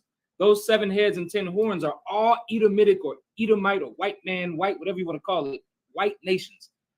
All of those nations, it gets broken down in the book of Revelation. So even these other nations in the book of Revelation are being referred to as beasts. I mean, there's just so many precepts that I really want to give. But this is why, saying you have to come to the ISWK for these breakdowns, because your pastor is not gonna give it to you. These other It's like it's not gonna give you the real thing either. And definitely not gonna ask you to answer any of your questions. Definitely not doing that. Nah, they're gonna tell you, you gotta hush up. Or you got some ones who will call themselves Christ, and then they'll tell you that you can't read the Bible. Yeah, that Yaju Cap. Yeah. That Yaju Cap said he's Jesus Christ, and the book was not read for you to read because you're not me. So really, the book was just written in vain. Like that, but that's the same thing as Christianity. Yeah. They're telling you, well, you can't interpret this thing. I'll tell you what it means. But then when you ask me a question, I'm not going to answer it. You just have to believe it through the Spirit. Or you get told to hush up, keep quiet, and they pretty much shun you, or put you at a distance to where you just kind of just leave. Yeah, these fake Israelites groups, they do the same thing. They'll, you question anything that they got going on, they say, shut the hell up. You believe, and then some of them will use this thing. They'll say, well, you believed everything your Christian pastor taught you. You can't believe us. It's just using those type of tactics. That's gaslighting right there. That's gaslighting like a mug. Hey, but that's the point. You understand? So really, you have to realize what the truth is. If you believe something else is the truth, that's fine. This right here, us breaking this down, it's crazy. We got to fit this thing into 2 hours, but it's so much information. It's like almost like a crash course. But if anybody has any questions, of course, you can reach out to us. While live, you can type the questions in. You can come to class and ask your questions. You can, isupkarizona@gmail.com. You can email us, Facebook, YouTube, whatever you want. Just ask us the questions. Right. You think I'm full of crap? Just call me on it. You know what I mean? Call our number. Our number's on our website. Right. And if you let's say you see this video later, still put a comment down there. We get told when comments are put in on the video, so we'll still answer you even if the video two months down the line you watch this video. Still put something in the comment section. We'll still answer.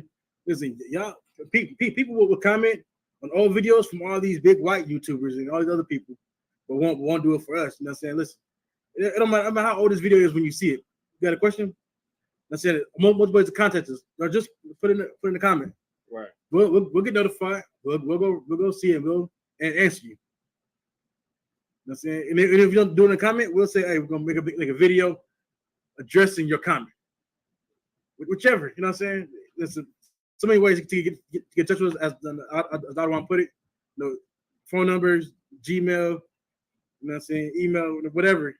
So many ways to get in touch with us to get your questions answered.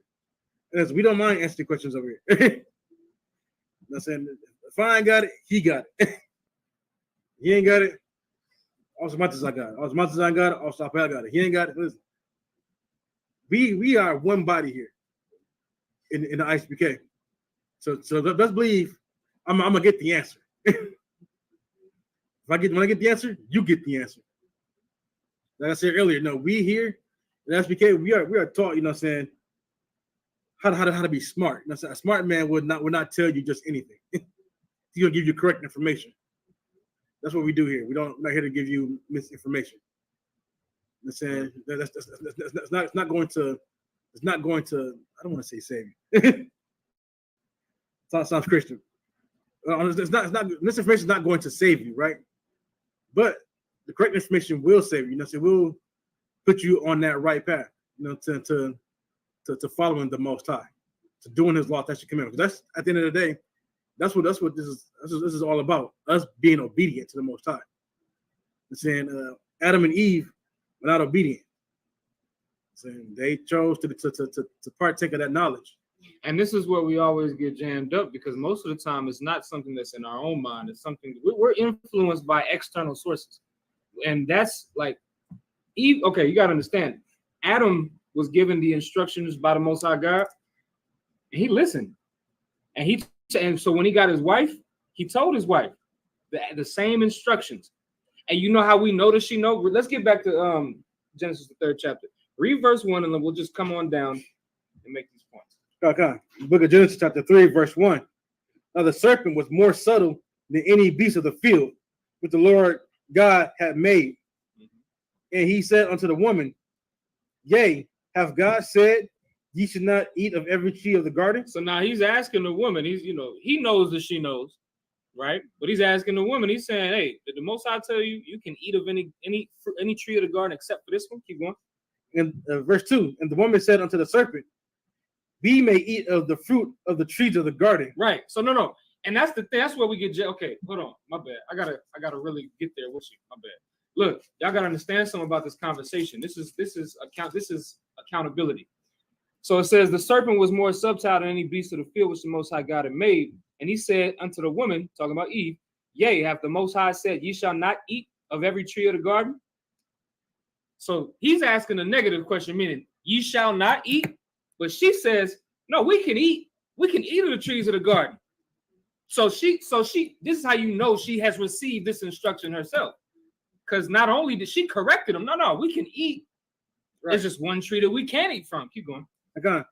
Verse 3, but of the fruit of the tree which is in the midst of the garden, God has said, ye shall not eat of it, neither shall ye touch it, lest ye die. Listen, she knows what she's talking about. She has received this instruction from her husband. She was told by her husband the same thing that the Most High told him, which is don't get involved with these other nations. Don't learn their culture. And we're going to prove that it's talking about the culture in just a minute. Keep going. Okay. Verse 4, the serpent said unto the woman, ye shall not surely die. So this devil, right? This man is telling her, you ain't got to listen to your husband or that God that he thinks he follows. You got to listen to them. You're not going to die from getting this information, from following this culture. Keep going. Okay, verse 5. For God doth know that in the day ye eat thereof, then your eyes shall be opened, and ye shall be as gods, knowing good and evil. So now you're gonna know you're gonna have the information. See, God don't want you to know this thing. That man, your husband is what is he doing? Oppressing you. Oh, he's putting his foot down, but he's really just oppressing you. Right. You should be a strong woman. Some people put it, saying God didn't want Adam and Eve to have any kind of knowledge. So the serpent was.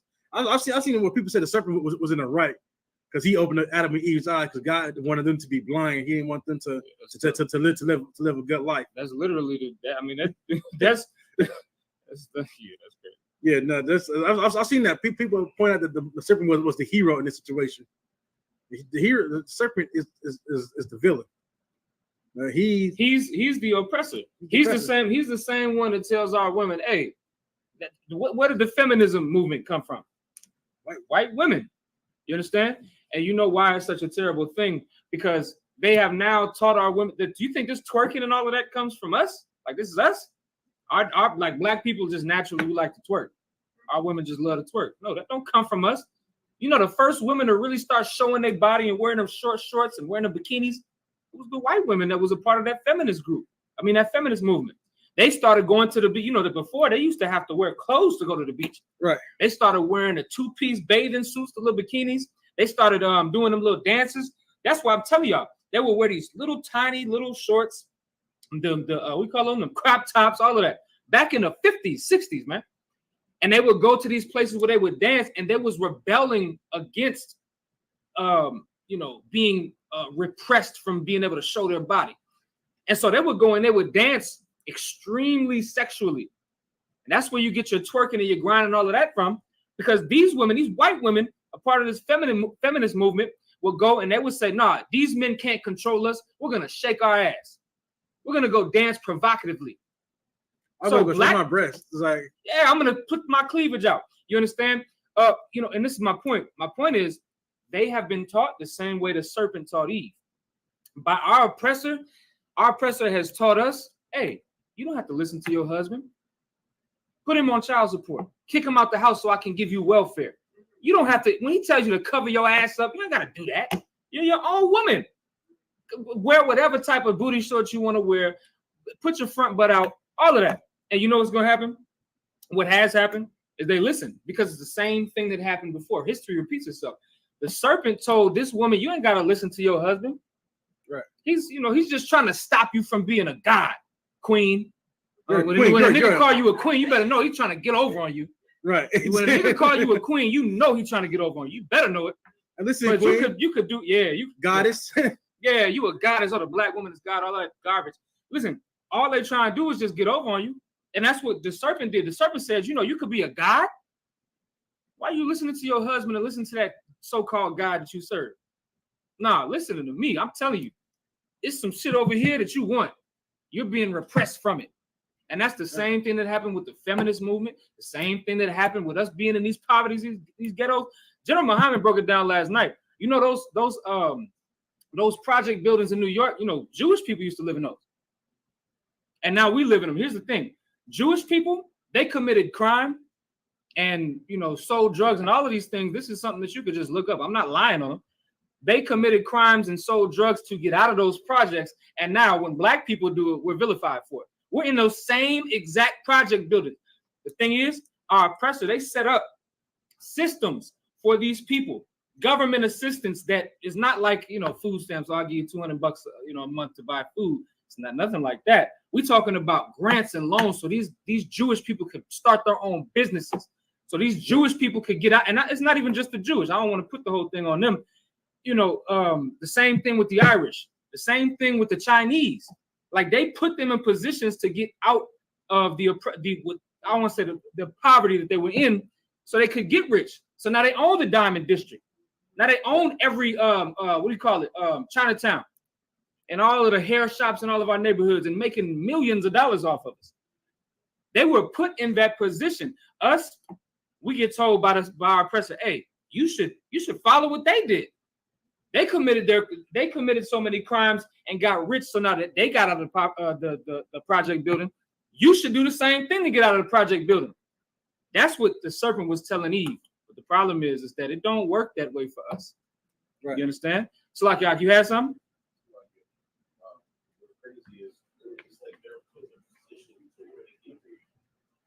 So where they what? So where they integrate that right there, them taking on that culture and the get destroying the heart. That's integration.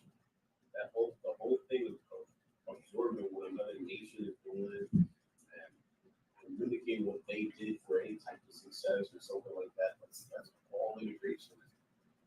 Old school integration. Yeah, and so now we're gonna close out with this the breakdown of what happened after. So everybody knows this. You can be a Christian and know this. Eve listened to that serpent. I could be a God. Good night. All right, well, cool. I'm gonna disobey my God and I'm gonna be my own God. And then she gave that same knowledge information to her husband, and he partook of it too. All right. Give me Genesis 2 and 20. Give me Genesis 2 and 25. I know we're going backwards, but I want y'all to just walk with me here. Genesis 2 and 25. Go ahead. Genesis chapter 2, verse 25. They were both naked, the man and his wife, and they were not ashamed. So now, this is what y'all got to understand. In Genesis 2 and 25, this is before Adam and Eve took of that knowledge of good and evil, right? And before that, they were naked, meaning they didn't have other nations' culture. All they had was their own culture, and they wasn't ashamed. That's what that nakedness is talking about. Now, of course, we'll get the precepts for it, right? They weren't ashamed of not going against the Lord, right? Y'all know it's some people that leave the truth because they're ashamed of serving God. I'm in my culture right now. Niggas might look at me crazy. I got this gi on. He got this garment on. He got a headpiece on. I got my headpiece on. I mean, some people leave the truth because they're so ashamed of following their culture that the Most High gave them that they'll leave their culture. I'm naked right now. I'm meaning I don't have the other nation's culture on me. You understand? Right. I'm not acting like them. I'm not using their drugs. I'm not speaking like them. I don't think like them. I'm thinking like an Israelite because the Most High told me that's my culture. And I'm not ashamed of it. I'm not ashamed to go out looking crazy as hell to everybody. You think when people call us Power Rangers, it makes us upset? No. We give a damn about that. Call us Power Rangers. Power Rangers saved the goddamn world. I'm a goddamn Power Ranger. Call me that. You trying to tell me it's not cool to have a giant robot? You said, like, point being, man, is, you know, we embrace our culture, and this is what Adam and Eve did before they took of the other cultures and the nation's information, right? So that's Genesis 2 and 25. Now we got to go into after they took of the nation's cultures, right? Give me Genesis 3 and 7. Book of Genesis chapter 3, verse 7. And the eyes of both of them were open. Now they could see, because now they understand the other nation's culture, what they do, the information that they have that the Most High didn't want us to have because it was not beneficial to us. Keep going. Okay. And they knew that they were naked. And now they knew that they were naked. Go ahead. And they sewed fig leaves and together. They did what? Sewed fig leaves together. So now they know they're naked, meaning they know that there's other nations and other cultures that they can now latch onto. Remember, before they wasn't worried about other cultures. They wasn't worried about, I want to be a loan shark and get rich doing that. They wasn't worried about, I want to work in the diamond district. They wasn't worried about all of that. They was worried about themselves and family business. They didn't want none of that. They didn't want to smoke weed. They didn't even know what weed was. The other nations all getting high, smoking heroin, shooting up, right. And we didn't even know about that. We didn't know how good it felt to put that needle in your vein and get high off of that opium. We didn't know what it felt like. But now you took their culture, and part of their culture is shooting up that heroin. Part of that culture is smoking that cigarette when you got a bad day, when you're stressed out. And you like, damn, I could have been smoking cigarettes the whole time. When I get into a jam, I could just smoke a cigarette. When I've had a bad day, I could smoke a blunt. I could feel this good all the time. I could smoke heroin and feel this good. I could smoke that damn fentanyl and be high off my ass all day. God was trying to stop me from this. See, we so goddamn stupid. We think we think like that. We think like, damn, God is telling me I can't smoke weed. Well, I don't want that because I would rather just smoke weed. The people say, now people, they figure out, now I'm an Israelite and I follow the Bible. I'm saying, especially now, I must say, they like, well, you must have a very boring life then, huh? Yeah, because they don't want to take on their own culture. Because see, listen, and that's true. People will say, what do you mean? You can't eat pork? Oh my God, you can't have a seafood boil? Oh, y'all tripping. I can't live. I had a nigga tell me, you niggas are so simple. I had a nigga tell me, oh, y'all don't eat bacon? Man, I don't know, man. I couldn't go without eating bacon. You're telling me you telling me that bacon is the deciding factor on whether or not you serve God? But for some people, yeah, it is. And it's also because they want to have sex with white women, because they want to get high. You understand? There's a plethora of things that make people stop serving God. And all of it is you choosing other people's culture. When you have sex with that white woman, you're leaving your culture. And now you're giving to that white woman what you should be giving to a Black or Hispanic woman. Right. That leadership and that rod, all of that, you should be given to a woman of your own nation, but you're not going to the other nations for that. You understand? You smoking that weed and getting high off of their heroin, you're benefiting the other nations off of that. You get what I'm saying? You giving them all your money. And that's all their culture. And that's what happened with Adam and Eve. They decided that God was holding them back. So now that's what this is talking about. Now they know that they're naked and they are ashamed of it. They're ashamed of their culture. Now they don't want to wear the mitri and the gi. They don't want to wear the headpiece. They don't want to keep the dietary law no more because they realize, damn, you're telling me I can eat pork? You're telling me I can get high? God stopped me from that the whole time. He's limiting me. So now what did they do? They sewed fig leaves together and made themselves aprons. Now they put on another nation's culture. Now they are smoking weed. Now, I'm not saying Adam and Eve smoke weed. Don't do that to me. But I'm telling y'all, I'm trying to give y'all the similitude that this is talking about. That's gonna be yeah. Somebody gonna clip that and be like, yeah, this nigga Barack tripping. But the application said you can smoke weed. So anyway, so look, this is them sewing them fig leaves. Remember, they were naked before they got the knowledge of good and evil. They was naked. They didn't give a damn because they had their own culture. But now they know they're naked after having the knowledge of good and evil, and now they're sewing fig leaves. All that's talking about is, now I know I can smoke weed, I'm gonna smoke weed. Now I know I can get high, I'm gonna get high. Now I know I can eat whatever I want. I can eat alligator. Damn, all of these animals out here that you telling me you telling me I can eat a horse now? All these damn horses running around here telling me I can eat them now. You understand? That's what they did. They sewed those fig leaves that they sewed and made aprons and covered themselves up. They covered themselves with the other nations' cultures. Go ahead, Ox. Talking with this brother, just the security down in Tucson, right? I don't know if y'all know, like Arizona has a javelina problem. Javelinas are wild pigs. Mm-hmm. You know what I'm saying? They're a problem, especially down there in Tucson. I got chased by a couple of them. Nice. doing security at night. You know, so That's terrible. they're mean and they're not nice animals. My mother told me, "It's like, listen, I have to eat pork, man." I was like, "Listen, you don't got to eat pork. Listen, I have to. You know what I'm saying? Listen, I'm gonna kill one of these javelinas because they're pigs. I'm just eat that, man." I was like, but you know that's bad for them. You know what they be eating? They don't pop out. You know whatever they eat, you eat. No, they don't pop digest their food, nothing like that.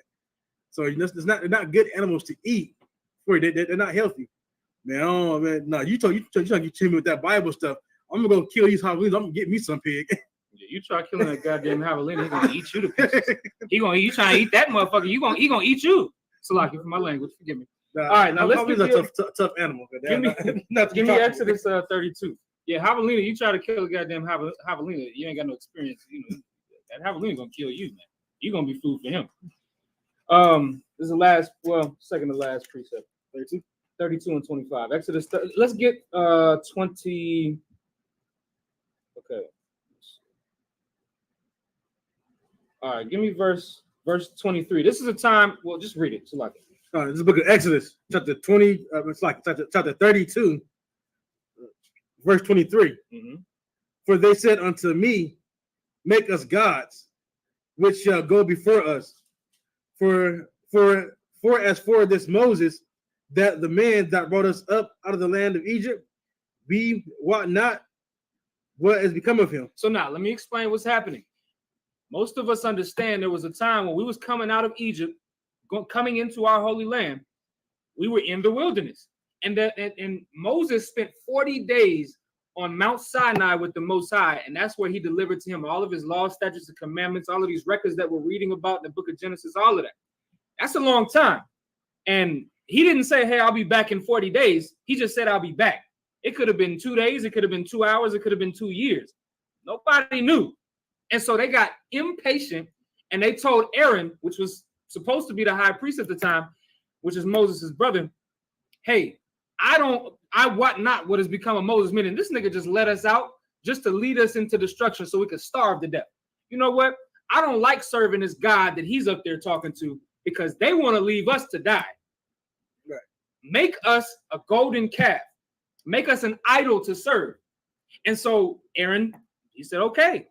And this is him explaining to Moses after he can't, like the Most High saw that and was like, I'm going to kill all of these niggas and just make a nation out of you.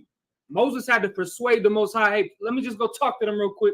I'm going to get them right. Please don't do that, Lord. Because all the other nations going to be like, you just brought them out of Egypt just to kill them.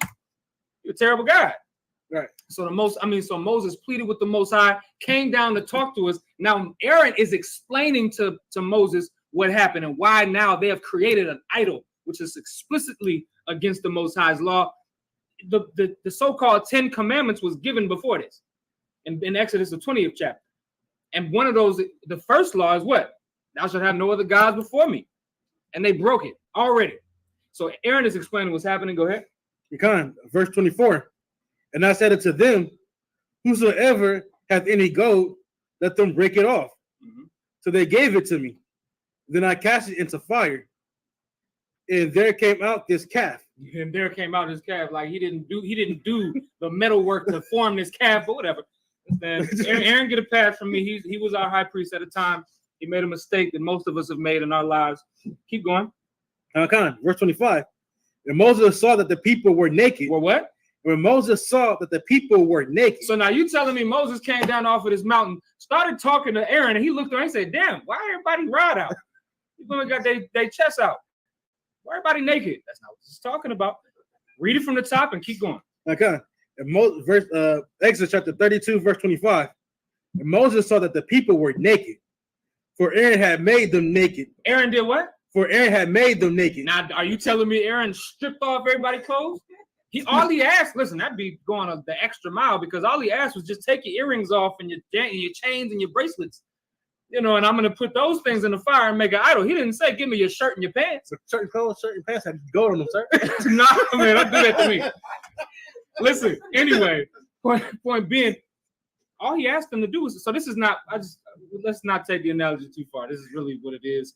This is not talking about Moses looked up and everybody naked now, right? It say Aaron had made them naked. Go ahead. Unto their shame. Unto what? Unto their shame. Go ahead. among their enemies. That's what happened with Adam and Eve. They made themselves naked unto shame unto their enemies. Give me Ecclesiasticus 4:21. You had something up? What you're saying, that spirit of that whole being naked is easy to understand as well, because somebody was naked in amongst other people, we will clearly see that something's really, really wrong with them. For example, Yeah. in the Jewish community, everybody knows that they are really, really wrong. Like they're deviant as hell. And when you're viewed as naked and you're shameful, everybody can clearly see y'all way off, which is what the other nations are doing right now, and they're exploiting us because we're naked. Exactly, and that's what we have to understand. We when we decide we're going to go against the Most High, now we've become naked unto our shame towards our enemies. That's what happened with Adam and Eve. Like, there was a family, you understand, this is way before Israel, but there was a chosen lineage out of Adam that Adam was the first of.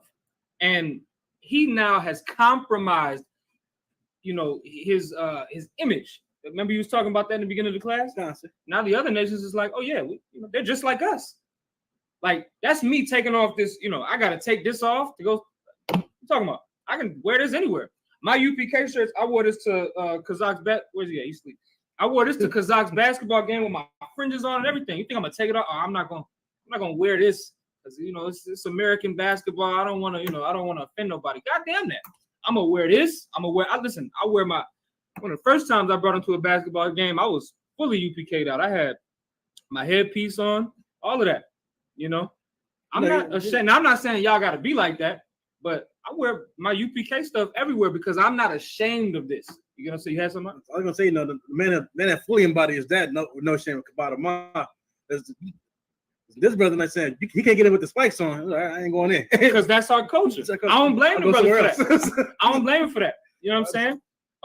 And for the brothers that would take their spikes off to abide, whatever, that's cool. But to your point with that, like, that's our culture. Why should I have to? You get what I'm saying? That's like somebody telling me, like, I can't wear this in here because it got fringes on it. What you talking about? I can't come in your club because I just rather not come in your club. Well, I gotta come in a white tee and Nikes. Now that's cool. Some brothers dress like that, and I'm totally, fine, whatever. But what I'm saying is the brothers that do that, they're not ashamed. They're not wearing that because they're ashamed to wear a mitri in the club. Maybe they just don't want their head to be hot. Whatever. You know what I'm saying? But my point is, we're not ashamed. And matter of fact, read Ecclesiasticus 4:21. That's in the Apocrypha. Book of Ecclesiasticus, chapter 4, verse 21. For there is shame that bringeth sin. So now there's a shame that bringeth forth sin. What's that shame that bringeth forth sin? Peer pressure. That's what okay, now it doesn't always have to be peer pressure, but just think about it like this, right? Think about it as peer pressure. Imagine, let's say that boy right there, he about to be going to high school soon. Okay, and he's going to be surrounded by nothing but people who don't believe in what we believe in. They don't believe in the dietary law. They don't believe in the Bible. They don't believe in keeping the feast days. They don't believe in how we dress. They don't believe in our ideologies. He's going to be surrounded by nothing but those types of people. There is a shame that bringeth forth sin. He can have the type of shame that we was just talking about. I don't want nobody to know I'm an Israelite. And he can have that type of shame where a cat gonna come up to him and be like, "You don't smoke weed. What are you doing with your life? Yeah, how do you function? You're a weirdo. All of us smoke weed. We all do it. You get what I'm saying? Like, and that type of peer pressure is a shame that bringeth forth sin, because like now I'm ashamed that it's unlawful for me to smoke weed. So now what am I going to do? I'm going to smoke the weed. And now you've entered into sin because you were so ashamed of keeping your culture. Like the scriptures say you can't be with a white woman. It might be some cats that try to push a white woman upon you, and you might be ashamed when the first time it happens. They like, so you push her away. You're like, no, I don't. I'm good. They're gonna be like, she bad, bro. What are you talking about? You scared of women now, and that might make you like, damn. All right, well, I guess I gotta get to this white woman now. You get what I'm saying? I've seen it happen, and it was cats that wasn't in the truth back when I was in school. That was like they wouldn't deal with white women, and then as soon as it was a white woman pushed upon them or whatever, and they was like, nah, dudes was like, "You gay, bro? You just don't, you don't like vagina." So he like, "Well, no, man, I like vagina, man. Hey, come here." You know what I'm saying? I've seen it happen with my own eyes. That's that shame that brings forth sin. So if somebody call you gay because you don't have sex with white women, you know what you should do? You say, if you have sex with that white woman, you're gay. Right. And you obviously don't like women because that's a dog that you're trying to have sex with. Right. That's and of course people aren't going to understand that. So what? People didn't understand Christ. When Christ called that woman a dog, Christians still today don't understand what he's talking about in Matthew the 25th chapter, or in the 15th chapter, excuse me. So I don't care about what people understand. If you upset with me, if you don't want to be around me because I don't smoke weed, then go be a pothead over there. I don't want to be around you. I don't like being around stupid niggas. You know what I'm saying? Go ahead. You have something? At my slavery, there's a brother there who every time, you know what I'm saying, a slave, I work at the airport. You know what I'm saying? And every time he sees a white woman, especially if it's a white woman that has a big behind on it, you know what I'm saying? He be like, "So you telling me that white woman with that donkey walking by, you ain't gonna hit that?" Nah. She is a donkey. Shit. Not touching that at all. He's like, "No, if she was a black woman, it'd be different. I'd be right there all over it. But she's not. Every single one. But she thinks, you don't think she good enough?" I was like, no. I already told you. It's only black and Hispanic women, my brother. He's like, "I don't know, man. These white women, they started to be thicker than black women." Yeah. I was like, "Listen, brother, a lot of those are BBL. A lot of those are not real." I'd rather have the authentic, the genuine leather. Anyway, but this is my point, man. We have to understand. We have to understand there is a shame that bringeth forth sin. You understand? And I think those examples are, very good examples. Just to understand the mindset. Let's read that from the top. Just to understand the mindset of what Eve went through and what Adam went through. The serpent shamed them into disobeying the Most High. Like, what? You don't want this? You don't want to be a god? And of course, they were shamed. They were so peer pressured into it that they was like, "All right, I'll do it." What, you don't like to get high? Oh man, you know how many people? You know why people get on heroin? Because they were peer pressured into it. That fentanyl, the cats out there that on that fentanyl, they know what it does to people, but they get around somebody that's on it, and they peer pressure. I saw this. There's a brother that does these street interviews with like homeless people, and almost every time I see a woman that's on blues or on fentanyl, he asked them how they got on it. It was like, "Oh, this guy that I was messing with, he told me, it made him feel good." Well, that's the same thing the serpent does to us, or excuse me, did to Eve. You understand? Which is, this is the best thing you could ever have. God is stopping you from feeling amazing. And we know the scriptures say in the book of Timothy that a woman that lives in pleasure is dead while she liveth. And that's what happened to Eve. Let's read that again real quick so we can close up. Okay. But Ecclesiasticus chapter 4, verse 21. "For there's a shame that bringeth sin, and there's a shame which is glory and grace." And so now there's two different types of shame. Listen, when we go out to camp, we're shaming brothers and sisters. We are. You know how? We tell them, "Hey, brother, you got that cigarette in your hand. You realize that's killing you?" Now I'm ashamed. You understand? Now I'm like, damn, he right. Like the side of the box says it's a Surgeon General warning, I'm gonna die from from smoking these things. When we saw Amatazar famous for this. Officer Amatazar see a black man with a white woman or vice versa. Oh yeah, he going in. He said, you walk up and down Roosevelt Road with your white dog. We're shaming that brother because it's like at the same time, it's not like we want to, belittle him, but we want him to understand, hey brother, you realize what you're doing right now? You realize that you're with a dog, you should be with a black woman. You know what I'm saying? With your oppressor's daughter. Man. Right, you with your oppressor's daughter. Like you're her slave right now. And so, and what we aim to do when we say things like that is to shame a brother into, you know what? I should be ashamed, man. I should be with a black woman right now. My mother is black. Here I am with a white woman. It should make a brother think like that. And that's the shame, which is glory and grace. All right. The problem is Eve was shamed into, that shame that's unto sin, right? The serpent made Eve ashamed to serve the Most High. The serpent made her ashamed to serve the Most High, right? When prior to that, the shame they experienced, that nakedness that we read in Genesis, the 2nd chapter, that was the glory of serving the Most High in the sight of the nations. Like that was that type of shame, because they were naked, but they were not ashamed because they were keeping what the Most High told them. And we see the clear difference in those two types of nakedness, right? So I hope everybody understands that. You had something up? Yeah, no, but I hope that everybody like today understood the breakdown, right? For the Garden of Eden. You know what I'm saying? The breakdown for the trees. You know what I'm saying? Just even right now, you know what I'm saying, that Adam and Eve, you know, gave into that shame that bringeth sin. There's nothing wrong with shame. Shame is, you know, to keep you in check. You know what I'm saying? And men and women get shamed. You know what I'm saying? The feminist movement make it seem like, oh, men only shame women to get women to obey them. Men get shamed into obedience too. Right. You know what I'm saying? You know what I'm saying? People have to think that it's a one-way street.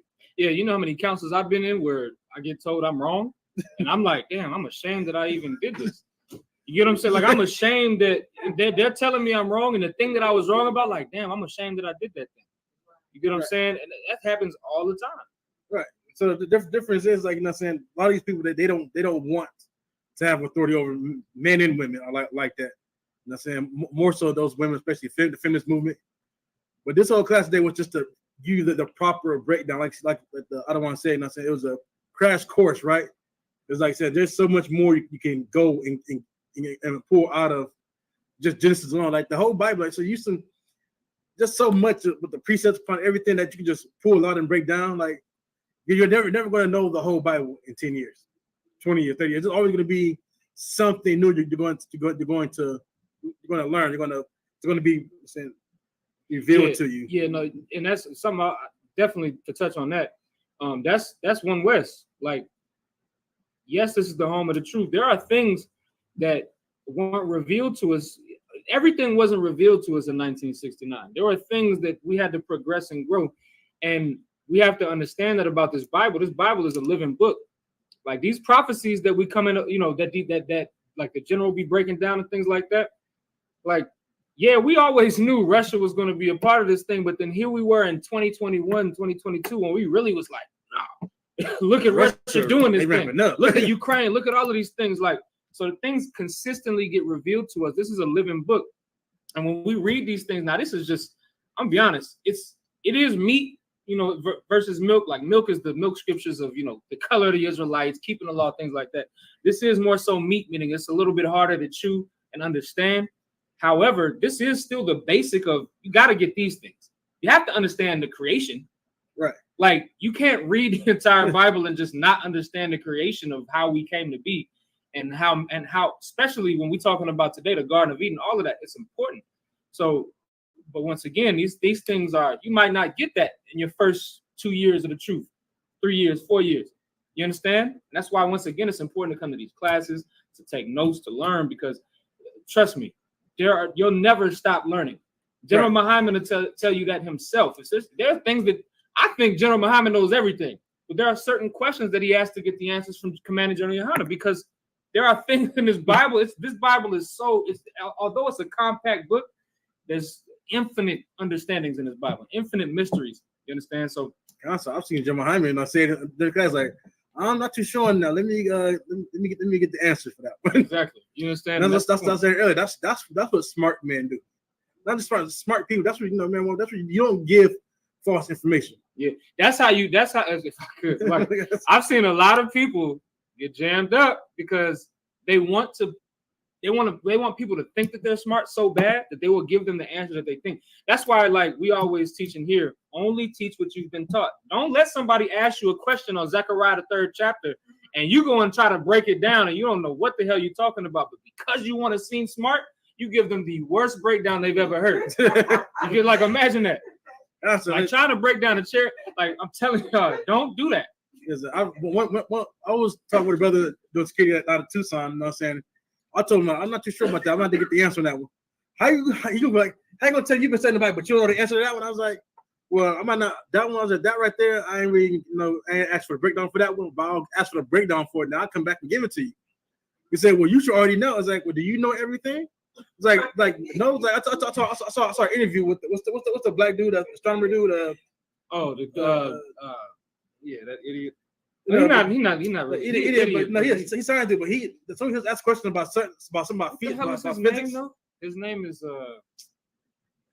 Can't remember his name, but I know the brother I saw an interview. He was asked a question about physics, and he's like, "Well, I haven't studied that part of physics in a long time. I know a friend who knows it, so I'll ask him." Neil deGrasse Tyson. Yeah, Neil deGrasse Tyson. I saw him say that same thing too. Like somebody asked him about physics. He's like, "Well, I don't really know that for real. I'll go ask somebody else that I know the answer." Because why? Because like I said, because that's what you're supposed to do. You're supposed to make sure you're giving out correct information. Like if people when they get a 1 up point, they'll try to shame you to thinking, "Oh, you're stupid. You don't know." This part I don't know. I'm saying I'm not ashamed for not knowing. I'll go. I just bring it up. I'll go and ask somebody for the answer. That way I have it for later. Right. You know what I'm saying? That's what smart people do. You don't just say whatever. And when you say whatever, you get tripped up. You get caught in the like you just say something else that contradicts what you just said. Mm-hmm. Yeah, that's the point, man. So once again, we got to understand, like these breakdowns are important. Any questions that y'all have, y'all can of course ask. Really, every subject that we talked about today, we can give you a full breakdown on. Once again, like we've been saying, this is kind of like a crash course. What I'm gonna do soon is I'm gonna give an in-depth breakdown of the of Genesis, the first chapter, and that's gonna take by itself, just one chapter is gonna take about 2 hours. You understand? General Muhammad's done it before in the class, but I want to kind of get the whole thing. That's how I gotta plug Priest Officer Thabawan. He's breaking down the whole book of Revelations, part by part, chapter by chapter. You can find that on that's practical knowledge. You find that on Hollywood Israelites on YouTube. That's the type of thing I kind of want to do with Genesis, the first chapter, because all of these things are extremely important to know. Knowing about where your family comes from, we're talking about that today. But before that, how about knowing why we exist, how we came to exist, all of those things. It's all important. You have something else up? I can say that's basically it. It's just hitting at it. Like I said, we in school, ISUPK, right? Everything touched on is everything that's important for our people. I was saying this last night in my Hebrew class. I'm saying everything we teach is what's important for our people. I'm saying what's important to us in our history, in our culture. I'm saying moving forward, these are things that should know. Like I said, this is a little bit more meat, but still information that you should know. I'm saying information that you should have. You know what I'm saying? That especially there's nothing wrong going over it again, because it's always somebody new coming into the truth. So somebody new coming in will have to learn these things too. So I'm saying it's no problem going over things over again. You know what I'm saying? Bringing it back up. Maybe been talking to while somebody new in the class, whether it be in person or online. You know what I'm saying? It's good. It's good for the people. It's also good too to break you of the lies that you've been told your whole life. Like my father, my pops, he's like, well, you think when I told him I'm in the truth, now he's like, well, you think I'm teaching you lies the whole time? About the Bible, yeah. But you didn't know. Right. I said you didn't know. You're only been taught what you were taught. And everything from then forth. You know what I'm saying? From back then, you can only tell me what you know. If everything you've been told was a lie, you can only tell me a lie. That's all I got to say. No sweat. We're gonna close out. Give me 2 seconds so I can.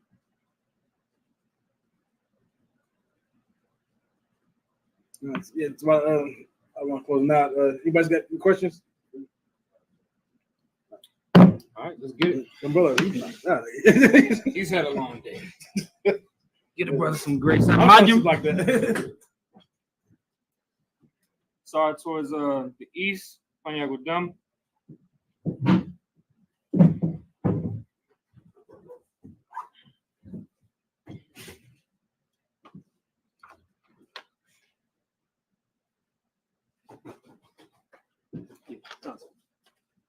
All right, we're gonna begin with the prayers.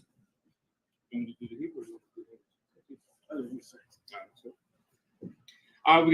begin with the Lord's Prayer, beginning with the Hebrew.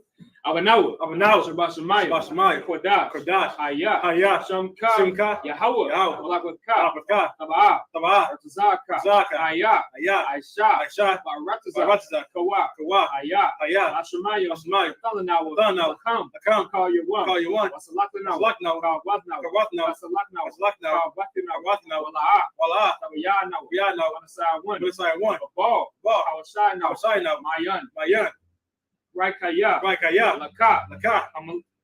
Hamalakwa. Amalakwa. Wa'ala. Wa'ala. Watha-para. Wata para. Laiwalamyam. Laiwalamyam. Aman. Aman. All right, the Lord's Prayer in English.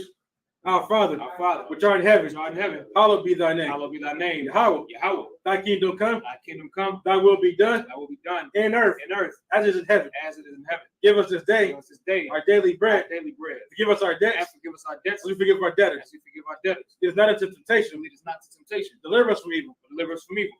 For thine is the kingdom, For thine is the kingdom and the glory. That's like and the power, and the power and the glory, and the glory forever. forever. So be it. So be it. We're going to read the account of the power, beginning with the Hebrew.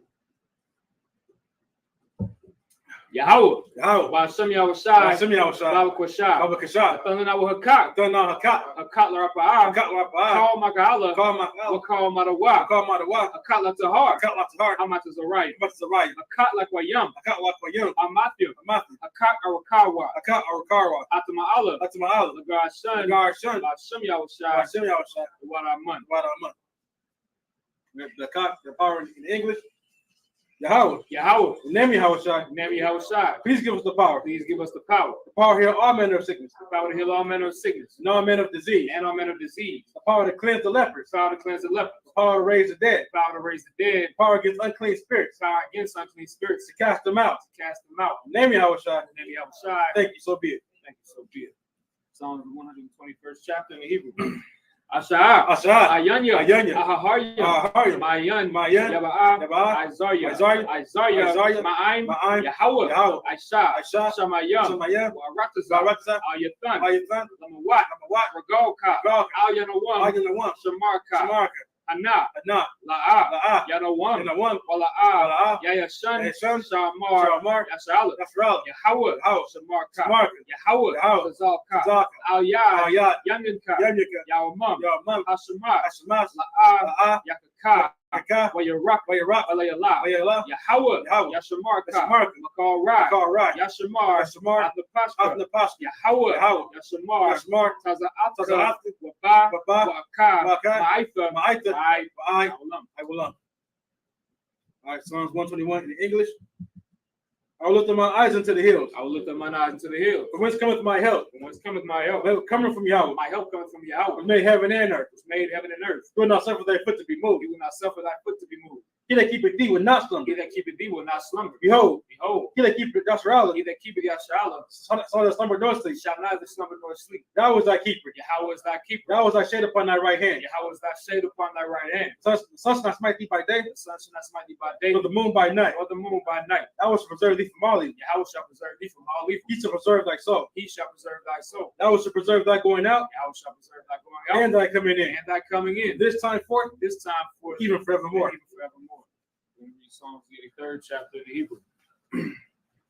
Alahayim. Alahayim. Adam Yalaka. Adam Malakah. Al Thakarash. Al-Takarash. Wa Al Thashakwa. Al-Tashakwa. All. Ah. Kayahana. Kayahana. Awayabyaka. Awayabyaka. Yahamaya 1. Yahmaya 1. Ra'ash. Ra'ash. Alamaka. Amaka. Yarayum. Yawayam. It's like Yarayumwa. Yawayamwa.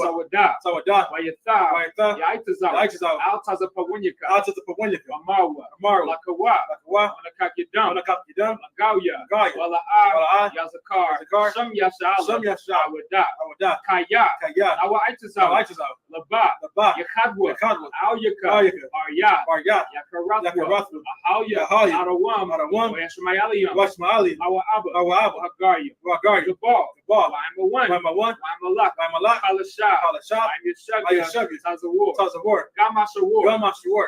Nalawa, Alawa, Imam, Imam, Ayawa, Ayawa, Zawai, Zawai, Labanya Lawat, Labanya Lawat, Salah, Salah, Aishalaham, Ashalaham, Kamajin, Kamajin, Kasaya, Kasaya, Sara'a, Sara'ah, Kayabin, Kayabin, Manakal, Manakal, Bayashwan, Bayashwan, Nashamagwa, Nashamagwa, Bayan, Bayan, Dara, Dara, Ayawa, Ayawa, Daman, Daman, La Adama, Adam, Sayathamwa, Sayathamwa, Nada, Nada, Yamawa, Yamawa, Ka'ira, Ka'ira, Kazava, Kazava, Kazabak, Kazabak, Katazal, Katazal, Mana'ai, Mana'ai, Call, Call, Sayakamwa, Sayakamwa, Ashar, Ashar, Amarwa, Amaru, Ayarashah, Irashah, Lanawa, Now, Ah, Nawa, Nawa, Alahayim, Alahaya, Alahaya, Alahaya, Sayathamwa, Sayathamwa, Kagagala, Kagagala, Kakwash, Kakwash, Lafanya Rakah, Banya Rakah, Ka'ash, Ka'ash, Sabaira, Nabaira, Ya'ira, Yaira, Kalahaba, Kalaba, Talahat, Dalahat, Aryam, Maryam, Khan, Khan, Tharadapma, Daradapma, Basa Iraka, Basa'iraka, Wabasa, Wabasa, Wapatka, Pathi, Dabahalam, Dabahalam, Mala'a, Mala'ah, Fanyaham, Banyaham, Falawan, Falawan, Webakwashwa, Webakashwa, Shamka, Shunka, Yahawa, Yahawah, Yabashwa, Yabashwa, Webahawa, Webahawa, Ayai, Ajai, Wekaparwa,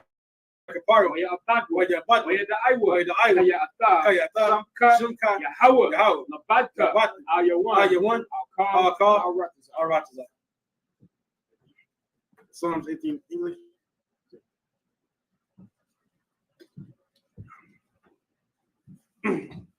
Psalms 18 in English. Keep not thy silence, O God. Keep not thy silence, O God. Hold not thy peace. Hold not thy peace, And be not still, O God. and be not still, O God. For lo, For lo, thine enemies make a tumult. thine enemies make a tumult. They that hate thee They thee have lifted up the head. have lifted up the head. They take crafty counsel against thy They people. have taken crafty counsel against thy people, Consulted against thy hidden ones. and consulted against thy hidden one. They have said, They have said, Come, Come, let's cut them off from being a nation. let us cut them off from being a nation. Name of Yasharallah, Name of Yasharallah, there be no more remembered. maybe no more remembrance. They consulted together with one consent. But they have consulted together with one consent. They're confederate against thee. They're confederate against thee. The tabernacles of Edom The tabernacles of Edom and the Ishmaelites and the Ishmaelites of Moab, of Moab and Hagarim, and Hagarenes, Gabal, Baal, and Ammon, and Ammon, and Amalek, and Amalek, the Philistines, the Philistines, with the inhabitants of Tyre. the inhabitants of Tyre. So also have joined with them. So also have drawn with them. They're hoping the children of Lot. They have opened the children of Lot. It's a lie. It's a lie. You unto them, You unto them as unto the Midianites, as unto the Midianites. as to Sisera, As to Sarah, as to Jabin, as to Jabin, the book of Kasan, the book of Psalm, which perished and endured. perished and endured. They became as dung for the earth. They became as done for the earth. But the numbers like a red, Make their nobles like a red, and like Zeeb, and like Zeeb. yea, Yea, or the princes of Sabah, all their princes as about. and as Zamunah, And as Amunah, who said, who said, let's take to ourselves let's take to the ourselves houses of God the houses of God in possession. in possession. Oh my God, Oh my God. make them like a wheel, Make them like a wheel. at the stubble before the wind. As the stubble before the wind. The fire burneth the wood, The fire burneth the wood, the flames set the mountains on fire. and as the flames set the mountains on fire. To persecute them with thy tempest, So persecute them with thy tempest, make them afraid with thy storm. and make them afraid with thy storm. Fill their faces with shame. Fill their faces with shame. They may seek thy name, They may see thy name. Yahweh, Yahweh, let them be confounded in trouble forever. let them be confounded in trouble forever. Yea, Yea, let them be put to shame and perish. let them be put to shame and perish. They may know that thou, And they may know that thou, name alone, his name alone, is Yahweh, is Yahweh, at the most high of all the earth. the most high of all the earth. We're going to read the blessings in the Hebrew. Barakatah Yahweh. Rakatay Yahweh, Why Yahweh Shai. Yahweh Shai, Ma'aka'Allah. Mike Allah, Walahayim. Walahayim, Atazav Ya'ah. Zaviyah, Alawab Yahana. Alabak Yahana, Alawapya. Alabak, Asaranya. Asranya, Kwatazayanya. Batzayah, Akaya Yoyo. Kayah, Wahagwati. Bagwat, Yahweh. Yahweh, Bashim Yahweh Shai. Bashim Yahweh, Wadaman. Blessings in English. Bless you, Yahweh, Bless you, Yahweh. and Yahweh Shai, And Yahweh Shai. and Michael, And Michael. and the angels, And the angels. many during Yohana, Many General Yahana. the generals, Generals. the captains, Captains. the officers, The officers. the troopers, Troopers. and the sisters. And the sisters. Yahweh, Yahweh. name Yahweh Shai. Yahweh Yahweh Shai. Thank you, so be it. Thank you, so be it. Sorry while you're shopping, you're seated. Any brother that would like to come up to get anointed, you can come up. Sister, would you like to be anointed with oil?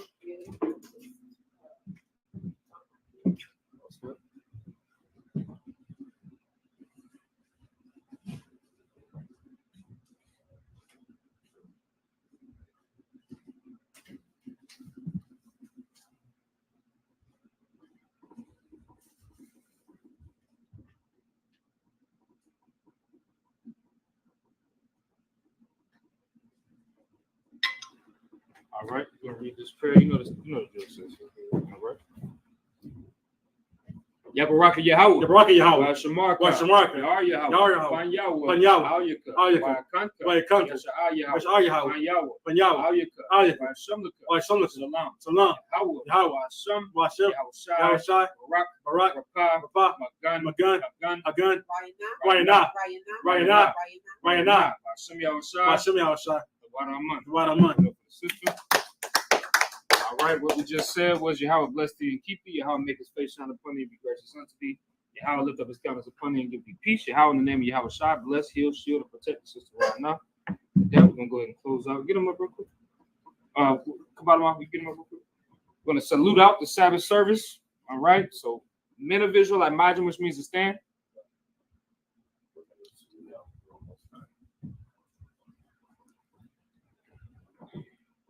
Men of Israel at Majim Shabbat. At Majim, Barak. Yahweh towards the sister. Sister Amajim, which means to stand. We're going to get a sister courtesy salute. Men of Israel. Amajim Shabbat. Amajim. Barak.